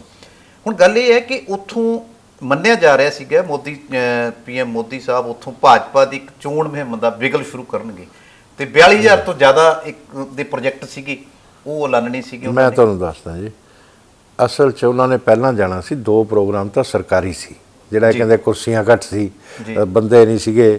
ਉਹ ਠੀਕ ਆ ਕਿ ਅਸੀਂ ਉੱਥੇ ਵਾਟਰਪ੍ਰੂਫ ਟੈਂਟ ਲਾਉਣਾ ਚਾਹੀਦਾ ਸੀ, ਉਹ ਨਹੀਂ ਲਾਇਆ ਜੀ, ਉਹ ਇੱਕ ਗਲਤੀ ਸੀ, ਇਹ ਵੱਡੀ ਗਲਤੀ ਸੀ, ਇਹ ਗਲਤੀ ਸੀ, ਮੈਂ ਮੰਨਦਾ। ਪਰ 2 ਪ੍ਰੋਗਰਾਮ ਹੋਰ ਵੀ ਸੀ ਜੀ। ਉਹ ਕਿਹੜੇ ਸੀ? ਉੱਥੋਂ ਵੀ ਇਹਨਾਂ ਦੇ ਜਿਹੜੇ ਅਸੀਂ ਅਨਾਉਂਸ ਕਰਨੇ ਸੀ ਪ੍ਰੋਜੈਕਟ ਜੀ, ਤੇ ਬਾਕੀ ਚੀਜ਼ਾਂ ਅਨਾਉਂਸ ਕਰਨੀਆਂ ਸੀ, ਉੱਥੋਂ ਹੋ ਸਕਦੀਆਂ ਸੀ ਜੀ। ਉੱਥੇ ਸਿਰਫ 500 ਲੋਕਾਂ ਦੀ ਕੈਪੈਸਿਟੀ ਸੀ ਜੀ, ਉਹ ਸਰਕਾਰੀ ਪ੍ਰੋਗਰਾਮ ਸੀ, ਮੈਂ ਉੱਥੇ ਸੀ। ਅੱਛਾ ਜੀ। PGI ਸੈਟੇਲਾਈਟ ਸੈਂਟਰ ਦਾ ਜੋ ਉਦਘਾਟਨ ਕਰਨਾ, ਉਹਦੇ ਨਾਲ ਅਡਜੋਇਨਿੰਗ ਸੀ। ਪਹਿਲਾਂ ਉਹਨਾਂ ਨੇ ਜਾਣਾ ਸੀਗਾ ਉੱਥੇ ਸ਼ਹੀਦਾਂ ਨੂੰ ਨਮਨ ਕਰਨ ਦੇ ਲਈ, ਹੁਸੈਨੀ ਵਾਲਾ, ਤੇ ਉੱਥੋਂ ਨਮਨ ਕਰਨ ਤੋਂ ਬਾਅਦ ਉਹ ਵੀ ਸਰਕਾਰੀ ਪ੍ਰੋਗਰਾਮ ਸੀ, ਉੱਥੇ ਵੀ ਇਕੱਠ ਦੀ ਜ਼ਰੂਰਤ ਨਹੀਂ ਸੀ ਜੀ। ਇਹ ਵੀ ਸਰਕਾਰੀ ਪ੍ਰੋਗਰਾਮ ਸੀ, ਇੱਥੇ ਵੀ ਭੀੜ ਦੀ ਜ਼ਰੂਰਤ ਨਹੀਂ ਸੀ ਜੀ। ਤੇ ਇੱਥੋਂ ਉਹਨਾਂ ਨੇ ਕੋਈ 42,000 ਕਰੋੜ ਨਹੀਂ, ਮੇਰੇ ਖਿਆਲ 50,000 ਕਰੋੜ ਦੇ ਕਰੀਬ ਦੇ ਪ੍ਰੋਜੈਕਟ ਸੀ। ਹੁਣ ਤੁਸੀਂ ਦੇਖੋ ਬਈ ਫਿਰੋਜ਼ਪੁਰ ਨੂੰ ਡਿਲੇ ਹੋਏ ਪ੍ਰੋਜੈਕਟ ਵਾਂਝਾ ਕਿੱਦਾਂ ਕੀਤਾ ਕਿ ਸੈਟੇਲਾਈਟ ਸੈਂਟਰ ਦਾ PGI ਦਾ ਉਦਘਾਟਨ ਹੁੰਦਾ, ਉਹ ਲੋਕ ਆ ਕੇ ਇਲਾਜ ਦੇ ਲਈ ਕੈਂਸਰ ਦੇ ਮਰੀਜ਼, ਦੂਸਰੇ ਮਰੀਜ਼ ਇੱਥੇ ਵਿਚਾਰੇ 10-10 ਦਿਨ ਰੁਲਦੇ ਆ, ਕੋਈ ਪੁੱਛਦਾ ਨਹੀਂ ਹੈ, ਕਿੱਥੇ ਉਹਨਾਂ ਦਾ ਫਿਰੋਜ਼ਪੁਰੀ ਇਲਾਜ ਹੋ ਜਾਣਾ। ਤੇ ਉਸ ਤੋਂ ਬਾਅਦ ਉਹ ਪ੍ਰੋਜੈਕਟ ਜਿਹੜੇ ਆ, ਸਾਡੀ ਕਨੈਕਟੀਵਿਟੀ ਜਿਹੜੀ ਆ ਦੇ ਇਸ ਸੂਬੇ ਦੀ, ਸੁਪਰ ਐਕਸਪ੍ਰੈਸਵੇ ਬਣਨਾ, ਜਿਹੜਾ ਸ਼੍ਰੀ ਅੰਮ੍ਰਿਤਸਰ ਸਾਹਿਬ ਤੋਂ ਉੱਥੇ ਹੈਗਾ ਕਟੜਾ ਜੀ, ਤੇ ਇਸੇ ਤਰ੍ਹਾਂ ਦੇ ਹੋਰ ਪ੍ਰੋਜੈਕਟ ਨੇ। ਔਰ ਫਿਰ ਉਹਨਾਂ ਨੇ ਜਿਹੜਾ ਸਾਹਿਬਜ਼ਾਦਿਆਂ ਦਾ ਸੀ ਦਿਨ ਮਨਾਉਣ ਦਾ, ਵੀਰਵਾਲ ਦੇ ਵਿੱਚ, ਇਹਦੀ ਸਾਡੀ ਬਹੁਤ ਦੇਰ ਦੀ ਮੰਗ ਸੀ। ਵਾਰ-ਵਾਰ ਜਦੋਂ ਮਿਲੇ ਕਹਿ ਕੇ ਵੀ ਆਏ, ਸਾਰੀ ਪੰਜਾਬ BJP ਨੇ ਮੰਗ ਕੀਤੀ, ਉਹ ਉਹਨਾਂ ਨੇ ਉਦਘਾਟਨ ਕਰਨਾ ਸੀ। ਤੇ ਉਹ ਮੇਰਾ ਖਿਆਲ ਹੈ ਇੱਕ ਵਰਦਾਨ ਸੀ, ਔਰ ਉਹ ਸਾਡੇ ਲਈ ਇੱਕ ਤਰ੍ਹਾਂ ਦਾ ਆਸ਼ੀਰਵਾਦ ਆ ਕਿ ਇੰਨੇ ਮਹਾਨ, ਜਦੋਂ ਉਸ ਸਰਦੀ ਦੇ ਅੰਦਰ ਬੱਚੇ ਜਿਹੜੇ ਆ, ਉਸ ਉਮਰ ਦੇ ਬੱਚੇ ਮਾਂ ਦੀ ਗੋਦ ਚੋਂ ਨਹੀਂ ਨਿਕਲਦੇ, ਉਹਨਾਂ ਨੇ ਦੇਸ਼ ਧਰਮ ਦੇ ਕੌਮ ਦੇ ਲਈ ਡੋਲੇ ਨਹੀਂ, ਆਪਣੀ ਸ਼ਹਾਦਤ ਦਿੱਤੀ। ਔਰ ਉਹ ਇੱਕ ਐਗਜ਼ਾਮਪਲ ਆ ਦੁਨੀਆ ਦੇ ਅੰਦਰ, ਔਰ ਉਸ ਤੋਂ ਦੂਸਰੇ ਬੱਚੇ ਵੀ ਪ੍ਰੇਰਨਾ ਲੈਣਗੇ, ਤੇ ਉਹ ਇਤਿਹਾਸ ਵੀ ਦੇਸ਼ ਦੀਆਂ ਬਾਕੀ ਜਗ੍ਹਾ 'ਚ ਵੀ, ਸਟੇਟਾਂ 'ਚ ਵੀ ਉਹ ਪੜ੍ਹਾਇਆ ਜਾਣਾ, ਔਰ ਉਹ ਦਿਨ ਮਨਾਇਆ ਜਾਇਆ ਕਰੂਗਾ। ਬਾਲ ਦਿਵਸ ਦੀ ਤੁਸੀਂ ਗੱਲ ਕਰਦੇ ਹੋ, ਬਾਲ ਦਿਵਸ ਦੇ ਵੀ ਨਾਮ ਤੇ ਇੱਕ ਵਿਵਾਦ ਹੈ, ਉਹ ਤਾਂ ਕਮੇਟੀ ਕੁਝ ਹੋਰ ਡਿਮਾਂਡ ਕਰ ਰਹੀ, ਉਹ ਤਾਂ ਕੋਈ ਮੂਰਖ ਇਦਾਂ ਦੀ ਗੱਲ ਕਰੇਗਾ ਜੀ। ਇਹ ਭਾਸ਼ਾ ਦਾ ਅੰਤਰ ਹੋ ਸਕਦਾ, ਬਾਬਾ ਦਾ ਅੰਤਰ ਨਹੀਂ ਹੈ ਜੀ। ਉਹ ਕਹਿੰਦੇ ਆ ਬਾਬਾ ਲਾਓ ਨੌ ਨੂੰ ਬਾਬਾ ਲਾਉਣ 'ਚ ਕੀ ਕਿਸੇ ਨੂੰ ਹਰਜ ਜੀ, ਸਤਿਕਾਰ ਦੇਣ 'ਚ ਕੋਈ ਹਰਜ ਨਹੀਂ ਹੈ ਜੀ। ਤੇ ਉਹ ਵੀਰ ਦਾ ਮਤਲਬ ਕੀ ਹੈ? ਬਹਾਦਰ। ਹਾਂਜੀ, ਉਹ ਸੰਸਕ੍ਰਿਤ ਦੀ ਭਾਸ਼ਾ ਅਸਲ 'ਚ। ਵੀਰ ਬਾਲ ਦਿਵਸ, ਬਾਲ ਬੱਚੇ ਸੀਗੇ ਹੀ ਉਹ, ਠੀਕ ਹੈ ਨਾ, ਸਾਹਿਬਜ਼ਾਦੇ। ਤੇ ਦੇਸ਼ ਦੇ ਦੂਜੇ ਕੋਨਿਆਂ 'ਚ ਵੀ ਤਾਂ ਸਮਝਾਉਣਾ ਲੋਕਾਂ ਨੂੰ ਕੀ ਹੈ, ਇਹ ਖਾਲੀ ਪੰਜਾਬ ਦੇ ਇੰਨੇ 3-4 ਜ਼ਿਲ੍ਹਿਆਂ 'ਚ ਥੋੜ੍ਹਾ ਸਮਝਾਉਣਾ। ਇਹ ਉਹਨਾਂ ਨੂੰ ਬੁੱਧੀ ਹੋਣੀ ਚਾਹੀਦੀ। ਉਹਨਾਂ ਨੇ ਧਰਮ ਨੂੰ ਛੋਟਾ ਕਰਦੇ ਜਾ ਰਹੇ ਆ, ਧਰਮ ਦੇ ਠੇਕੇਦਾਰ ਇਹ ਸਿੱਖ ਧਰਮ ਨੂੰ ਛੋਟਾ ਕਰਦੇ ਜਾ ਰਹੇ। ਤੁਹਾਨੂੰ ਪਤਾ ਕਿ ਗੁਰੂ ਨਾਨਕ ਦੇਵ ਜੀ ਨੂੰ ਕਿੰਨੇ ਲੋਕ ਮੰਨਦੇ ਆ ਜੀ? ਮੈਂ ਅੱਜ ਦੱਸਦਾ ਜੀ। ਮੈਂ ਅਰੁਣਾਚਲ ਜਾ ਕੇ ਦੇਖਿਆ, ਉੱਥੇ ਇੱਕ ਗੁਫਾ ਹੈ ਜੀ, ਨਾਨਕ ਲਾਮਾ ਕਹਿੰਦੇ ਆ ਉਹਨੂੰ ਜੀ। ਉਹ ਉੱਥੇ ਸੰਤ ਨੂੰ ਲਾਮਾ ਕਿਹਾ ਜਾਂਦਾ ਉਸ ਭਾਸ਼ਾ 'ਚ। ਹੁਣ ਇਹ ਕਹਿਣ ਵੀ ਇੱਥੇ ਲਾਮਾ ਕਿਉਂ ਕਹਿੰਦੇ ਹੋ, ਉਹਨਾਂ ਦੀ ਆਪਦੀ ਭਾਸ਼ਾ ਬਈ, ਉਹਨਾਂ ਦਾ ਸਤਿਕਾਰ ਤੇ ਸ਼ਰਧਾ। ਉੱਥੇ ਜੇ ਕੋਈ ਬੱਚਾ ਪੜ੍ਹਾਈ 'ਚ ਪਾਸ ਨਹੀਂ ਹੁੰਦਾ ਤਾਂ ਉਸ ਗੁਫਾ ਦੇ ਵਿੱਚ ਜਾ ਕੇ ਉਹ ਪੈਨ ਤੇ ਕਾਪੀ ਰੱਖਿਆ ਹੁੰਦਾ, ਉਹਨਾਂ ਦੀ ਸ਼ਰਧਾ, ਆਸਥਾ, ਤੇ ਸਵੇਰੇ ਚੱਕ ਲਿਆਉਂਦੇ ਆ, ਬੱਚਾ ਪੇਪਰ ਦੇਣ ਜਾਂਦਾ, ਉਹ ਕਹਿੰਦੇ ਚੰਗੇ ਨੰਬਰਾਂ 'ਚ ਪਾਸ ਹੋ ਜਾਂਦਾ। ਇਹ ਉਹਨਾਂ ਦੀ ਆਸਥਾ, ਮੈਨੂੰ ਨਹੀਂ ਪਤਾ ਹੁੰਦਾ ਜਾਂ ਨਹੀਂ ਜੀ। ਦੂਸਰਾ, ਗੁਰੂ ਨਾਨਕ ਦੇਵ ਨੂੰ ਜਿਹੜਾ ਹੈਗਾ ਸਿੰਧੀ, ਅਸੀਂ ਹੁਣੇ ਪਾਕਿਸਤਾਨ ਗਏ ਸੀ ਜੀ, ਉਹ ਗੁਰੂ ਨਾਨਕ ਦੇਵ ਦੀ, ਸਾਰੇ ਇਸਲਾਮ ਨੂੰ ਮੰਨਣ ਵਾਲੇ ਨੇ ਬਹੁਤੇ ਉਹਦੇ 'ਚ ਜੀ, ਉਹ ਗੁਰੂ ਨਾਨਕ ਦੇਵ ਨੂੰ ਨਾਨਕ ਪੀਰ ਕਹਿ ਕੇ ਪੁੱਜਦੇ ਆ। ਔਰ ਇਸੇ ਤਰ੍ਹਾਂ ਹੀ ਇੱਧਰ ਤੁਸੀਂ ਚਲੇ ਜਾਓ, ਆਪਣਾ ਜਿੰਨੇ ਵੀ ਆ ਬੰਜਾਰੇ ਨੇ ਪੂਰੀ ਦੁਨੀਆ ਦੇ ਅੰਦਰ, ਇਹਨਾਂ ਨੂੰ ਜਿਪਸੀ ਵੀ ਕਹਿੰਦੇ ਆ, ਇਟਲੀ 'ਚ ਨੇ, ਹੋਰ ਨੇ ਬਾਕੀ ਜਗ੍ਹਾ। ਵਣਜ ਕਰਨ ਵਾਲੀ ਕੌਮ ਸੀ, ਵਪਾਰ ਕਰਨ ਵਾਲੀ। ਇਹਨਾਂ ਦੇ ਹਰ ਇੱਕ ਦੇ ਘਰ 'ਚ ਗੁਰੂ ਦੀ ਦੇਗ ਬਣਦੀ ਆ। ਹੁਣ ਬਹੁਤ ਸਾਰੇ ਲੋਕ ਜੇ ਕਰਨਾਟਕ 'ਚ ਬੰਜਾਰਾ ਹੈਗਾ, ਉਹ ਉੱਥੇ ਆਪਣੀ ਭਾਸ਼ਾ, ਉਹਨਾਂ ਦੀ ਇੱਕ ਭਾਸ਼ਾ ਗੌਰ ਬੋਲੀ ਉਹਨੂੰ ਕਹਿੰਦੇ ਆ ਜੀ, ਉਹ ਵੀ ਬੋਲਦੇ ਆ, ਤੇ ਨਾਲ ਉੱਥੋਂ ਦੀ ਲੋਕਲ ਭਾਸ਼ਾ ਵੀ ਬੋਲਦੇ ਆ। ਕੰਨੜ ਵੀ ਬੋਲਣਗੇ ਕਰਨਾਟਕ ਦਾ ਬੰਜਾਰਾ, ਪੰਜਾਬ ਦਾ ਬੰਜਾਰਾ ਪੰਜਾਬੀ ਵੀ ਬੋਲੇਗਾ, ਤੇ ਨਾਲ ਉਹ ਗੌਰ ਬੋਲੀ ਵੀ ਘਰ 'ਚ ਬੋਲਦੇ ਆ। ਤੇ ਉਹ ਭਾਸ਼ਾ ਜੋ ਉੱਥੇ ਗੁਰੂ ਦੀ ਦੇਗ ਹਰ ਕਿਸੇ ਦੇ ਘਰ 'ਚ ਬਣਦੀ ਹੈ। ਬਹੁਤ ਸਾਰੇ ਲੋਕ ਇਹ ਭੁੱਲ ਗਏ ਹੋਣਗੇ ਕਿ ਕਿਹੜੇ ਗੁਰੂ ਦੀ ਦੇਗ ਬਣਾਉਂਦੇ ਆ, ਕਿਉਂਕਿ ਇਹਨਾਂ ਨੇ ਪ੍ਰਚਾਰ ਨਹੀਂ ਕੀਤਾ, ਧਰਮ ਦੇ ਠੇਕੇਦਾਰਾਂ ਨੇ ਧਰਮ ਨੂੰ ਛੋਟਾ ਕੀਤਾ। ਸ਼੍ਰੀ ਅਕਾਲ ਤਖਤ ਸਾਹਿਬ ਦੇ ਜਥੇਦਾਰ ਸਾਹਿਬ ਨੂੰ ਮੈਂ ਕਹਿਣਾ ਕਿ ਭਾਈ ਸਾਹਿਬ ਇਹਦੇ ਲਈ ਸੋਚੋ ਕਿ ਧਰਮ ਨੂੰ ਕਿਉਂ ਛੋਟਾ ਕਰ ਰਹੇ ਹੋ। ਗੁਰੂ ਨਾਨਕ ਦੇਵ ਦੀਆਂ ਸਿੱਖਿਆਵਾਂ ਮਾਨਵਤਾ ਦੇ ਲਈ ਨੇ। ਹੁਣ ਤੁਸੀਂ ਇੱਧਰ ਚਲੇ ਜਾਓ, ਆਪਣਾ CIS countries, Uzbekistan, Tajikistan, Kyrgyzstan, ਇੱਥੇ ਜਿਹੜੇ ਪਿੰਡ ਆ, ਮੈਂ ਗਿਆ ਹੋਇਆ ਉੱਥੇ, ਉੱਥੇ ਜਾ ਕੇ ਦੇਖੋ, ਉਹ ਆਪਣੀ ਭਾਸ਼ਾ ਵੀ ਉੱਥੋਂ ਦੀ ਬੋਲਦੇ ਆ। ਮੁਸਲਮਾਨ ਨੇ, ਇਸਲਾਮ ਨੂੰ ਮੰਨਣ ਵਾਲੇ ਨੇ, ਕਿਉਂਕਿ ਉਹ ਇਸਲਾਮਿਕ ਹੋ ਗਏ 100% ਜੀ, ਤੇ ਉਹ ਪੰਜਾਬੀ ਵੀ ਬੋਲਦੇ ਆ। ਅੱਛਾ ਜੀ, ਹਾਂਜੀ। ਤੇ ਗੁਰੂ ਸਾਹਿਬ ਨੇ ਤਾਂ ਉਹਨਾਂ ਦੀ ਭਾਸ਼ਾ 'ਚ ਵੀ ਲਿਖਿਆ ਨਾ, ਜਿਹੜਾ ਜਾਪ ਸਾਹਿਬ ਲਿਖਿਆ ਉਹ ਫਾਰਸੀ 'ਚ ਤਾਂ ਹੈਗਾ ਜੀ, ਉਹ ਤਾਜਕੀ ਹੈ ਇੱਕ ਤਰ੍ਹਾਂ ਦੀ। ਅੱਛਾ, ਯਾਨੀ ਕਹਿਣ ਦਾ ਮਤਲਬ ਆਪਾਂ ਨੂੰ ਸ਼ਬਦਾਂ 'ਚ ਬੰਦ ਕੇ ਸੰਗੋੜਨਾ ਨਹੀਂ ਚਾਹੀਦਾ। ਉਹ ਵੀ ਗੁਰੂ ਦੀ ਦੇਗ ਬਣਾਉਂਦੇ ਆ, ਤਾਂ ਇਹ ਛੋਟਾ ਕਰ ਰਹੇ ਆ ਗੁਰੂ ਨੂੰ। ਇਹਨਾਂ ਨੂੰ ਇਹ ਨਹੀਂ ਕਰਨਾ ਚਾਹੀਦਾ। ਇਹਨਾਂ ਨੂੰ ਘੱਟ ਤੋਂ ਘੱਟ ਸੋਚਣਾ ਚਾਹੀਦਾ ਕਿ ਅਸੀਂ ਭਾਸ਼ਾ ਉਹਨਾਂ ਦਾ ਇਸਤੇਮਾਲ ਕਰੀਏ ਜਿਹੜੀਆਂ ਸਾਰਿਆਂ ਤੱਕ ਜਾਣ। ਇਹ ਇਹਨਾਂ ਦੀ ਸੋਚ ਆ। ਇਹ ਤਾਂ ਇੱਕ ਪਰਿਵਾਰ ਨੂੰ ਪ੍ਰਫੁੱਲਤ ਕਰਨ ਲਈ ਲੱਗੇ ਹੋਏ ਆ ਜੀ, ਕਿ ਵੀ ਧਰਮ ਤੇ ਕਬਜ਼ਾ ਉਸ ਪਰਿਵਾਰ ਦਾ ਰਹਿਣਾ ਚਾਹੀਦਾ, ਉਸ ਪਰਿਵਾਰ ਨੂੰ ਹੀ ਉਸ ਦਾ ਲਾਭ ਮਿਲਣਾ ਚਾਹੀਦਾ। ਤੇ ਜਦੋਂ ਤੱਕ ਇਹ ਰਹੂਗਾ ਉਦੋਂ ਤੱਕ ਇਹਨਾਂ ਨੇ ਇਸ ਧਰਮ ਨੂੰ ਇੰਨਾ ਤਿਆਗ ਤਪੱਸਿਆ ਨਾਲ, ਇੰਨਾ ਬਲੀਦਾਨ ਦੇ ਕੇ, ਸ਼ਹਾਦਤਾਂ ਦੇ ਕੇ ਖੜਾ ਹੋਇਆ ਧਰਮ ਜਿਹੜਾ, ਉਸ ਨੂੰ ਇਹ ਖਰਾਬ ਕਰਨ ਦੀ ਪਰਿਵਾਰ ਆਪਣੇ ਆਪ ਨੂੰ ਬਣਾਉਣ ਲਈ ਵਰਤ ਰਿਹਾ। ਇਹ ਨਹੀਂ ਹੋਣਾ ਚਾਹੀਦਾ। ਹੁਣ ਆਪਾਂ ਬਰੀਫ 'ਚ ਗੱਲ ਕਰਦੇ ਹਾਂ ਪ੍ਰਧਾਨ ਮੰਤਰੀ ਸੁਰੱਖਿਆ ਤੇ। ਸੁਪਰੀਮ ਕੋਰਟ 'ਚ ਕਮੇਟੀ ਬਣਾ ਦਿੱਤੀ ਹੈ 5 ਮੈਂਬਰੀ। ਕੀ ਤੁਹਾਨੂੰ ਲੱਗਦਾ ਹੈ ਕਿ CM ਦੀ ਚੰਨੀ ਦੇ ਮਾਫੀ ਮੰਗਣ ਦੇ ਬਾਅਦ ਇਹ ਸਹੀ ਦਿਸ਼ਾ ਵੱਲ ਚੱਲੇਗੀ ਸਾਰੀ ਚੀਜ਼? ਦੇਖੋ, ਇਹ ਤਾਂ ਪਤਾ ਨਹੀਂ ਕੀ ਹੋਏਗਾ। ਸੁਪਰੀਮ ਕੋਰਟ 'ਤੇ ਸਾਨੂੰ ਵਿਸ਼ਵਾਸ ਹੋਣਾ ਚਾਹੀਏ। ਸਾਡੀਆਂ ਸੰਵਿਧਾਨਿਕ ਸੰਸਥਾਵਾਂ ਨੇ ਜੀ, ਤੇ ਮੇਰਾ ਖਿਆਲ ਇਨਸਾਫ ਹੋਣਾ ਚਾਹੀਦਾ ਔਰ ਇਹਦੀ ਸੱਚਾਈ ਸਾਹਮਣੇ ਆਉਣੀ ਚਾਹੀਦੀ ਹੈ। ਜਿਹੜੇ ਇਹਦੇ ਦੋਸ਼ੀ ਨੇ ਉਹਨਾਂ ਨੂੰ ਐਗਜ਼ੈਂਪਲਰੀ ਪਨਿਸ਼ਮੈਂਟਸ ਹੋਣੀਆਂ ਚਾਹੀਦੀਆਂ ਨੇ, ਇੱਦਾਂ ਨਹੀਂ ਹੋਣੀਆਂ ਚਾਹੀਦੀਆਂ ਜੀ। ਇਹ ਕੋਈ ਛੋਟੀ ਗੱਲ ਨਹੀਂ ਹੈ, ਇਹ ਪੂਰੇ ਦੇਸ਼ ਦਾ ਅਪਮਾਨ ਹੋਇਆ ਜੀ। ਇਹ ਪ੍ਰਧਾਨ ਮੰਤਰੀ ਨਹੀਂ, ਪ੍ਰਧਾਨ ਮੰਤਰੀ ਇੰਡੀਵਿਜੂਅਲ ਨਹੀਂ ਹੁੰਦਾ, ਪ੍ਰਧਾਨ ਮੰਤਰੀ ਦਾ ਇੱਕ ਇੰਸਟੀਟਿਊਸ਼ਨ ਆ ਜੀ। ਉਸ ਇੰਸਟੀਟਿਊਸ਼ਨ ਦਾ ਅਪਮਾਨ ਕੀਤਾ ਅਸੀਂ, ਉਸ ਲੋਕਤੰਤਰ ਦੇ ਇੱਕ ਜਿਹੜਾ ਬੜਾ ਇੰਸਟੀਟਿਊਸ਼ਨ ਆ ਉਹਦਾ ਅਪਮਾਨ ਕੀਤਾ। ਹੁਣ ਆਪਾਂ ਗੱਲ ਕਰੀਏ, ਜੇ ਪੰਜਾਬ ਦੇ ਵਿੱਚ ਬੜੀ ਧਮਾਕੇਦਾਰ ਸਥਾਪਤੀ ਜਾਂ ਐਂਟਰੀ ਦਾਖਲਾ ਸ਼ੁਰੂ ਕੀਤਾ ਭਾਜਪਾ ਨੇ। ਜੇ ਆਪਾਂ ਗੱਲ ਕਰੀਏ ਯੂਪੀ, ਜਿੱਥੋਂ ਸਰਕਾਰ ਬਣਦੀ ਹੈ, ਉੱਥੋਂ ਕੈਬਨਿਟ ਮੰਤਰੀ ਪਾਰਟੀ ਬਦਲ ਰਹੇ ਆ, MLA ਪਾਰਟੀ ਬਦਲ ਰਹੇ ਆ।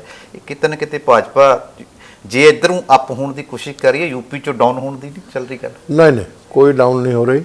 ਉਹ ਤਾਂ ਉਹ ਲੋਕ ਜਿਹੜੇ ਪਰਫਾਰਮ ਨਹੀਂ ਕਰ ਪਾਏ ਜੀ, ਉਹਨਾਂ ਨੂੰ ਪਤਾ ਕਿ ਸਾਡੀਆਂ ਟਿਕਟਾਂ ਕੱਟਣੀਆਂ ਨੇ, ਇਸ ਚੱਕਰ 'ਚੋਂ ਭੱਜਦੇ ਆ। ਪੋਲੀਟੀਸ਼ੀਅਨ ਜਿਹੜੇ ਹੁੰਦੇ ਆ, ਕਈ ਕਮਿਟਡ ਨਹੀਂ ਹੁੰਦੇ ਵਿਚਾਰਧਾਰਾ ਨਾਲ। ਜਿਸ ਤਰ੍ਹਾਂ ਮੈਂ ਆ, ਮੈਨੂੰ ਪਾਰਟੀ ਕਹਿ ਦੇ ਮੈਂ ਰਾਜਪੁਰੇ ਤੋਂ 5 ਸਾਲ ਤੋਂ ਤਿਆਰੀ ਕਰ ਰਿਹਾ, ਮੈਨੂੰ ਕਹਿ ਦੇਵੇ ਕਿ ਵੀ ਤੂੰ ਨਹੀਂ ਲੜਨਾ, ਮੈਂ ਕਹੂੰਗਾ ਨਹੀਂ ਲੜਦੇ ਜੀ, ਠੀਕ ਹੈ। ਕੋਈ MLA MP ਬਣਨਾ ਬੜਾ ਨਹੀਂ ਹੁੰਦਾ। ਤੁਹਾਡਾ ਆਪਣੀ ਦੋ ਤਰ੍ਹਾਂ ਦੇ ਲੋਕ ਰਾਜਨੀਤੀ 'ਚ ਆਉਂਦੇ ਆ, ਸੁਣ ਲਓ ਗੱਲ ਜੀ। ਇੱਕ ਤਾਂ ਇਹਦੇ 'ਚ ਆਉਂਦੇ ਆ ਜਲਦੀ ਅਮੀਰ ਬਣਨ ਲਈ, ਧੰਦੇ ਦੇ ਰੂਪ 'ਚ ਰਾਜਨੀਤੀ ਨੂੰ ਅਪਣਾਉਂਦੇ ਆ ਜੀ। ਇੱਕ ਆਉਂਦੇ ਆ ਵਿਚਾਰਧਾਰਾ ਨਾਲ ਜੁੜ ਕੇ, ਜਿਹੜੇ ਇੱਕ ਮਿਸ਼ਨ ਦੇ ਲਈ ਹੁੰਦੇ ਆ, ਕਮਿਸ਼ਨ ਦੇ ਲਈ ਨਹੀਂ ਹੁੰਦੇ ਜੀ। ਉਹ ਭਾਜਪਾ 'ਚੋਂ ਲੋਕ ਜ਼ਿਆਦਾ ਨੇ ਮਿਸ਼ਨ ਵਾਲੇ, ਤੇ ਜਿਹੜੇ ਕਮਿਸ਼ਨ ਵਾਲੇ ਆਉਂਦੇ ਆ ਉਹਨਾਂ ਦਾ ਦਮ ਘੁੱਟਣ ਲੱਗ ਜਾਂਦਾ। ਇਸ ਕਰਕੇ ਉਹ ਚਲੇ ਜਾਂਦੇ ਆ, ਸਾਡੇ ਨਾਲ ਬਹੁਤੀ ਦੇਰ ਨਹੀਂ ਅਟਕਦੇ। ਯਾਨੀ ਕਿ ਜਿਹੜੀ ਵੱਡੀ ਸੰਖਿਆ ਯੂਪੀ 'ਚੋਂ ਨਿਕਲ ਰਹੀ ਹੈ ਉਹ ਕਮਿਸ਼ਨ ਵਾਲੀ ਹੈ? ਹਾਂ, ਕਮਿਸ਼ਨ ਵਾਲੀ ਆ। ਉਹਨਾਂ ਦੀਆਂ ਟਿਕਟਾਂ ਕੱਟਣੀਆਂ ਸੀ, ਇਸ ਕਰਕੇ ਨਿਕਲ ਰਹੇ। ਬਹੁਤ ਬੜੀ ਸੰਖਿਆ ਨਹੀਂ ਹੈ ਉਹਨਾਂ ਦੇ। ਸਾਡੇ ਕੋਲ ਆਲਟਰਨੇਟ ਹੈਗੇ ਆ, ਔਰ ਉਹ ਸਾਡਾ ਨੁਕਸਾਨ ਨਹੀਂ ਕਰਨਗੇ, ਉਹ ਸਾਡਾ ਫਾਇਦਾ ਕਰ ਰਹੇ ਆ। ਇਸ ਕਰਕੇ ਉਹ ਕੋਈ ਗੱਲ ਨਹੀਂ ਹੈ। ਤੇ ਮੈਂ ਨਹੀਂ ਸਮਝਦਾ ਕਿ ਸਾਨੂੰ ਕੋਈ ਇਹਨਾਂ ਚੀਜ਼ਾਂ ਤੋਂ ਘਬਰਾਉਣਾ ਚਾਹੀਦਾ। ਬਾਕੀ ਲੋਕਤੰਤਰ ਦੇ ਅੰਦਰ ਸਰਕਾਰਾਂ ਬਦਲਦੀਆਂ ਰਹਿੰਦੀਆਂ ਨੇ। ਪੰਜਾਬ 'ਚ ਵੀ ਸਾਡੀ ਸਰਕਾਰ ਬਣੇ ਨਾ ਬਣੇ, ਪੰਜਾਬ ਬਚਣਾ ਚਾਹੀਦਾ, ਪੰਜਾਬ ਦੀ ਤਰੱਕੀ ਹੋਣੀ ਚਾਹੀਦੀ ਹੈ, ਪੰਜਾਬ 'ਚ ਅੱਛੇ ਲੋਕ ਆਉਣੇ ਚਾਹੀਦੇ ਆ। ਕਈ ਗੱਲਾਂ ਨਾਲ ਮੈਂ ਨਵਜੋਤ ਸਿੱਧੂ ਦੀਆਂ ਨਾਲ ਸਹਿਮਤ ਹਾਂ। ਕਿਉਂ? ਜਿਹੜੀ ਗੱਲ ਉਹ ਕਹਿੰਦਾ ਕਿ ਮਾਫੀਆ ਰਾਜ ਦੇ ਕੋਈ ਲੀਡਰ ਖਿਲਾਫ ਨਹੀਂ ਬੋਲਿਆ, ਕਰਪਸ਼ਨ ਦੇ ਕੋਈ ਲੀਡਰ ਖਿਲਾਫ ਨਹੀਂ ਬੋਲਦਾ। ਇਹ ਮਾਫੀਆ ਰਾਜ ਚੱਲਦਾ ਰਿਹਾ। ਆ ਕਾਂਗਰਸ ਨੇ ਵੀ ਚਲਾਇਆ, ਅਕਾਲੀਆਂ ਨੇ ਵੀ ਚਲਾਇਆ, 75-25 ਦਾ ਹਿੱਸਾ ਰਿਹਾ। ਉਹਨਾਂ ਤੋਂ ਕੌਣ ਵਸੂਲੂਗਾ? ਫਿਰ ਪੰਜਾਬ ਯਾਨੀ ਕਿ ਤੁਸੀਂ ਦੇਖੋ ਨਾ ਬਈ, ਜਿਹੜਾ 300 ਕਿਲੋਮੀਟਰ ਦਾ ਦਰਿਆ ਉੱਥੇ ਸਾਰਾ ਜੀ ਹੈਗਾ ਝਾਰਖੰਡ 'ਚ, ਹਾਂਜੀ ਪਤਾ ਨਾ? ਬਿਲਕੁਲ। ਔਰ ਉਹਨਾਂ ਨੂੰ ਕਿੰਨਾ ਪੈਸਾ ਆਉਂਦਾ ਉਹਦੇ ਤੋਂ ਜੀ, ਸਰਕਾਰ ਨੂੰ, ਉਹ ਹਿਸਾਬ ਲਗਾ ਲਓ। ਇੱਥੇ 3000 ਕਿਲੋਮੀਟਰ ਦਾ, ਤੇ 3000 ਕਿਲੋਮੀਟਰ ਤੋਂ 40 ਕਰੋੜ। ਉੱਥੇ 4000 ਕਰੋੜ। ਹਾਂ, ਯਾਨੀ ਪੰਜਾਬ ਮਾਡਲ ਤੋਂ ਸਹਿਮਤ ਹੋ ਤੁਸੀਂ ਸਿੱਧੂ ਦੇ? ਨਹੀਂ, ਮੈਂ ਪੰਜਾਬ ਪੂਰੇ ਉਹਦੇ ਮਾਡਲਾਂ ਤੋਂ ਸਹਿਮਤ ਨਹੀਂ ਹੈਗਾ। ਅੱਛਾ, ਜਿਹੜੀ ਕੁਝ ਗੱਲਾਂ ਜਿਹੜੀਆਂ ਕਰਪਸ਼ਨ ਨਹੀਂ, ਗੱਲਾਂ ਸਾਰਿਆਂ ਨੂੰ ਦਮੰਗਪੁਣੇ ਨਾਲ ਰੱਖਣੀਆਂ ਚਾਹੀਦੀਆਂ ਨੇ। ਕੀ ਹੁੰਦੀ ਹੈ ਰਾਜਨੀਤੀ? ਚੋਣ ਹਾਰ ਜੋ ਕੋਈ ਗੱਲ ਨਹੀਂ ਹੈ, ਨਾ ਆਓ ਤੁਸੀਂ, ਤੁਹਾਡਾ ਸੱਤਾ 'ਚ ਰਹਿਣਾ ਜ਼ਰੂਰੀ ਨਹੀਂ ਹੈ। ਪੰਜਾਬ ਦੇ 3 ਕਰੋੜ ਲੋਕ ਨੇ, ਕੋਈ ਤਾਂ ਆਊਗਾ ਜੀ। ਪਰ ਇਸ ਨੂੰ ਸੰਭਾਲ ਕੇ ਰੱਖਣਾ, ਪੰਜਾਬ ਦੀ ਤਰੱਕੀ ਰੱਖਣਾ, ਸਾਡੇ ਬੱਚਿਆਂ ਦਾ ਭਵਿੱਖ ਹੋਣਾ। ਅੱਜ ਪੰਜਾਬ ਰਹਿਣ ਵਾਲੀ ਜਗ੍ਹਾ ਨਹੀਂ ਰਹਿੰਦਾ ਜਾ ਰਿਹਾ, ਉਹਦੇ ਬਾਰੇ ਕੌਣ ਸੋਚੂਗਾ? ਉਹਦੇ ਬਾਰੇ ਕੌਣ ਗੱਲ ਕਰੂਗਾ? ਕੋਈ ਲੀਡਰ ਨਹੀਂ ਕਰਦਾ। ਪੰਜਾਬ ਦੀ ਗੱਲ ਕਰੀਏ, ਪੰਜਾਬ ਦੀ ਸਿਆਸਤ ਦੀ ਗੱਲ ਕਰੀਏ, ਬੀਤੇ ਕੱਲ ਦੀ ਗੱਲ ਕਰੀਏ, ਸੁਭਾਸ਼ ਸ਼ਰਮਾ ਜੀ ਨੇ ਐਲਾਨਿਆ ਕਿ 2/3 ਸੀਟਾਂ ਦੀ ਸੈਟਿੰਗ ਹੋ ਗਈ ਹੈ, ਕੈਪਟਨ ਦੀ ਪਾਰਟੀ ਨਾਲ, ਪੰਜਾਬ ਲੋਕ ਕਾਂਗਰਸ ਨਾਲ ਤੇ ਸੰਯੁਕਤ ਸ਼੍ਰੋਮਣੀ ਅਕਾਲੀ ਦਲ ਨਾਲ, ਢੀਂਡਸਾ ਨਾਲ। ਤੇ ਅਗਲੀਆਂ ਜਿਹੜੀਆਂ ਰਹਿੰਦੀਆਂ ਸੀਟਾਂ ਕਿੱਧਰ ਜਾਣੀਆਂ ਸਰ? ਤੁਸੀਂ ਲੋਕ ਲੜੋਗੇ ਸਾਰੀਆਂ? ਦੇਖੋ, ਗੱਲ ਇਹ ਉਹ ਤਾਂ ਸੁਭਾਸ਼ ਸ਼ਰਮਾ ਜੀ ਤੋਂ ਪੁੱਛੋ, ਮਾਲਿਕ ਨੇ। ਤੇ ਮੈਂ ਤਾਂ ਪਾਰਟੀ ਦਾ ਕਾਰਜਕਰਤਾ ਹੈਗਾ ਜੀ, ਮੈਂ ਇਹਨਾਂ ਗੱਲਾਂ ਬਾਰੇ ਜਵਾਬ ਨਹੀਂ ਦੇਣੇ।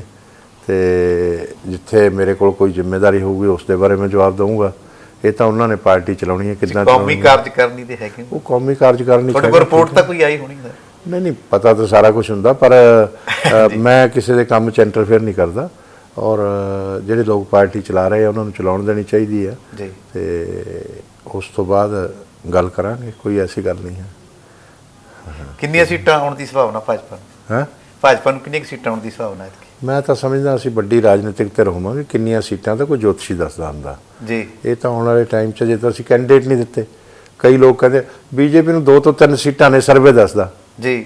ਮੈਂ ਕਿਹਾ ਤੁਸੀਂ ਸਾਰੇ ਮੂਰਖ ਹੋ ਜੀ। ਕਿਉਂ? ਦੱਸੋ।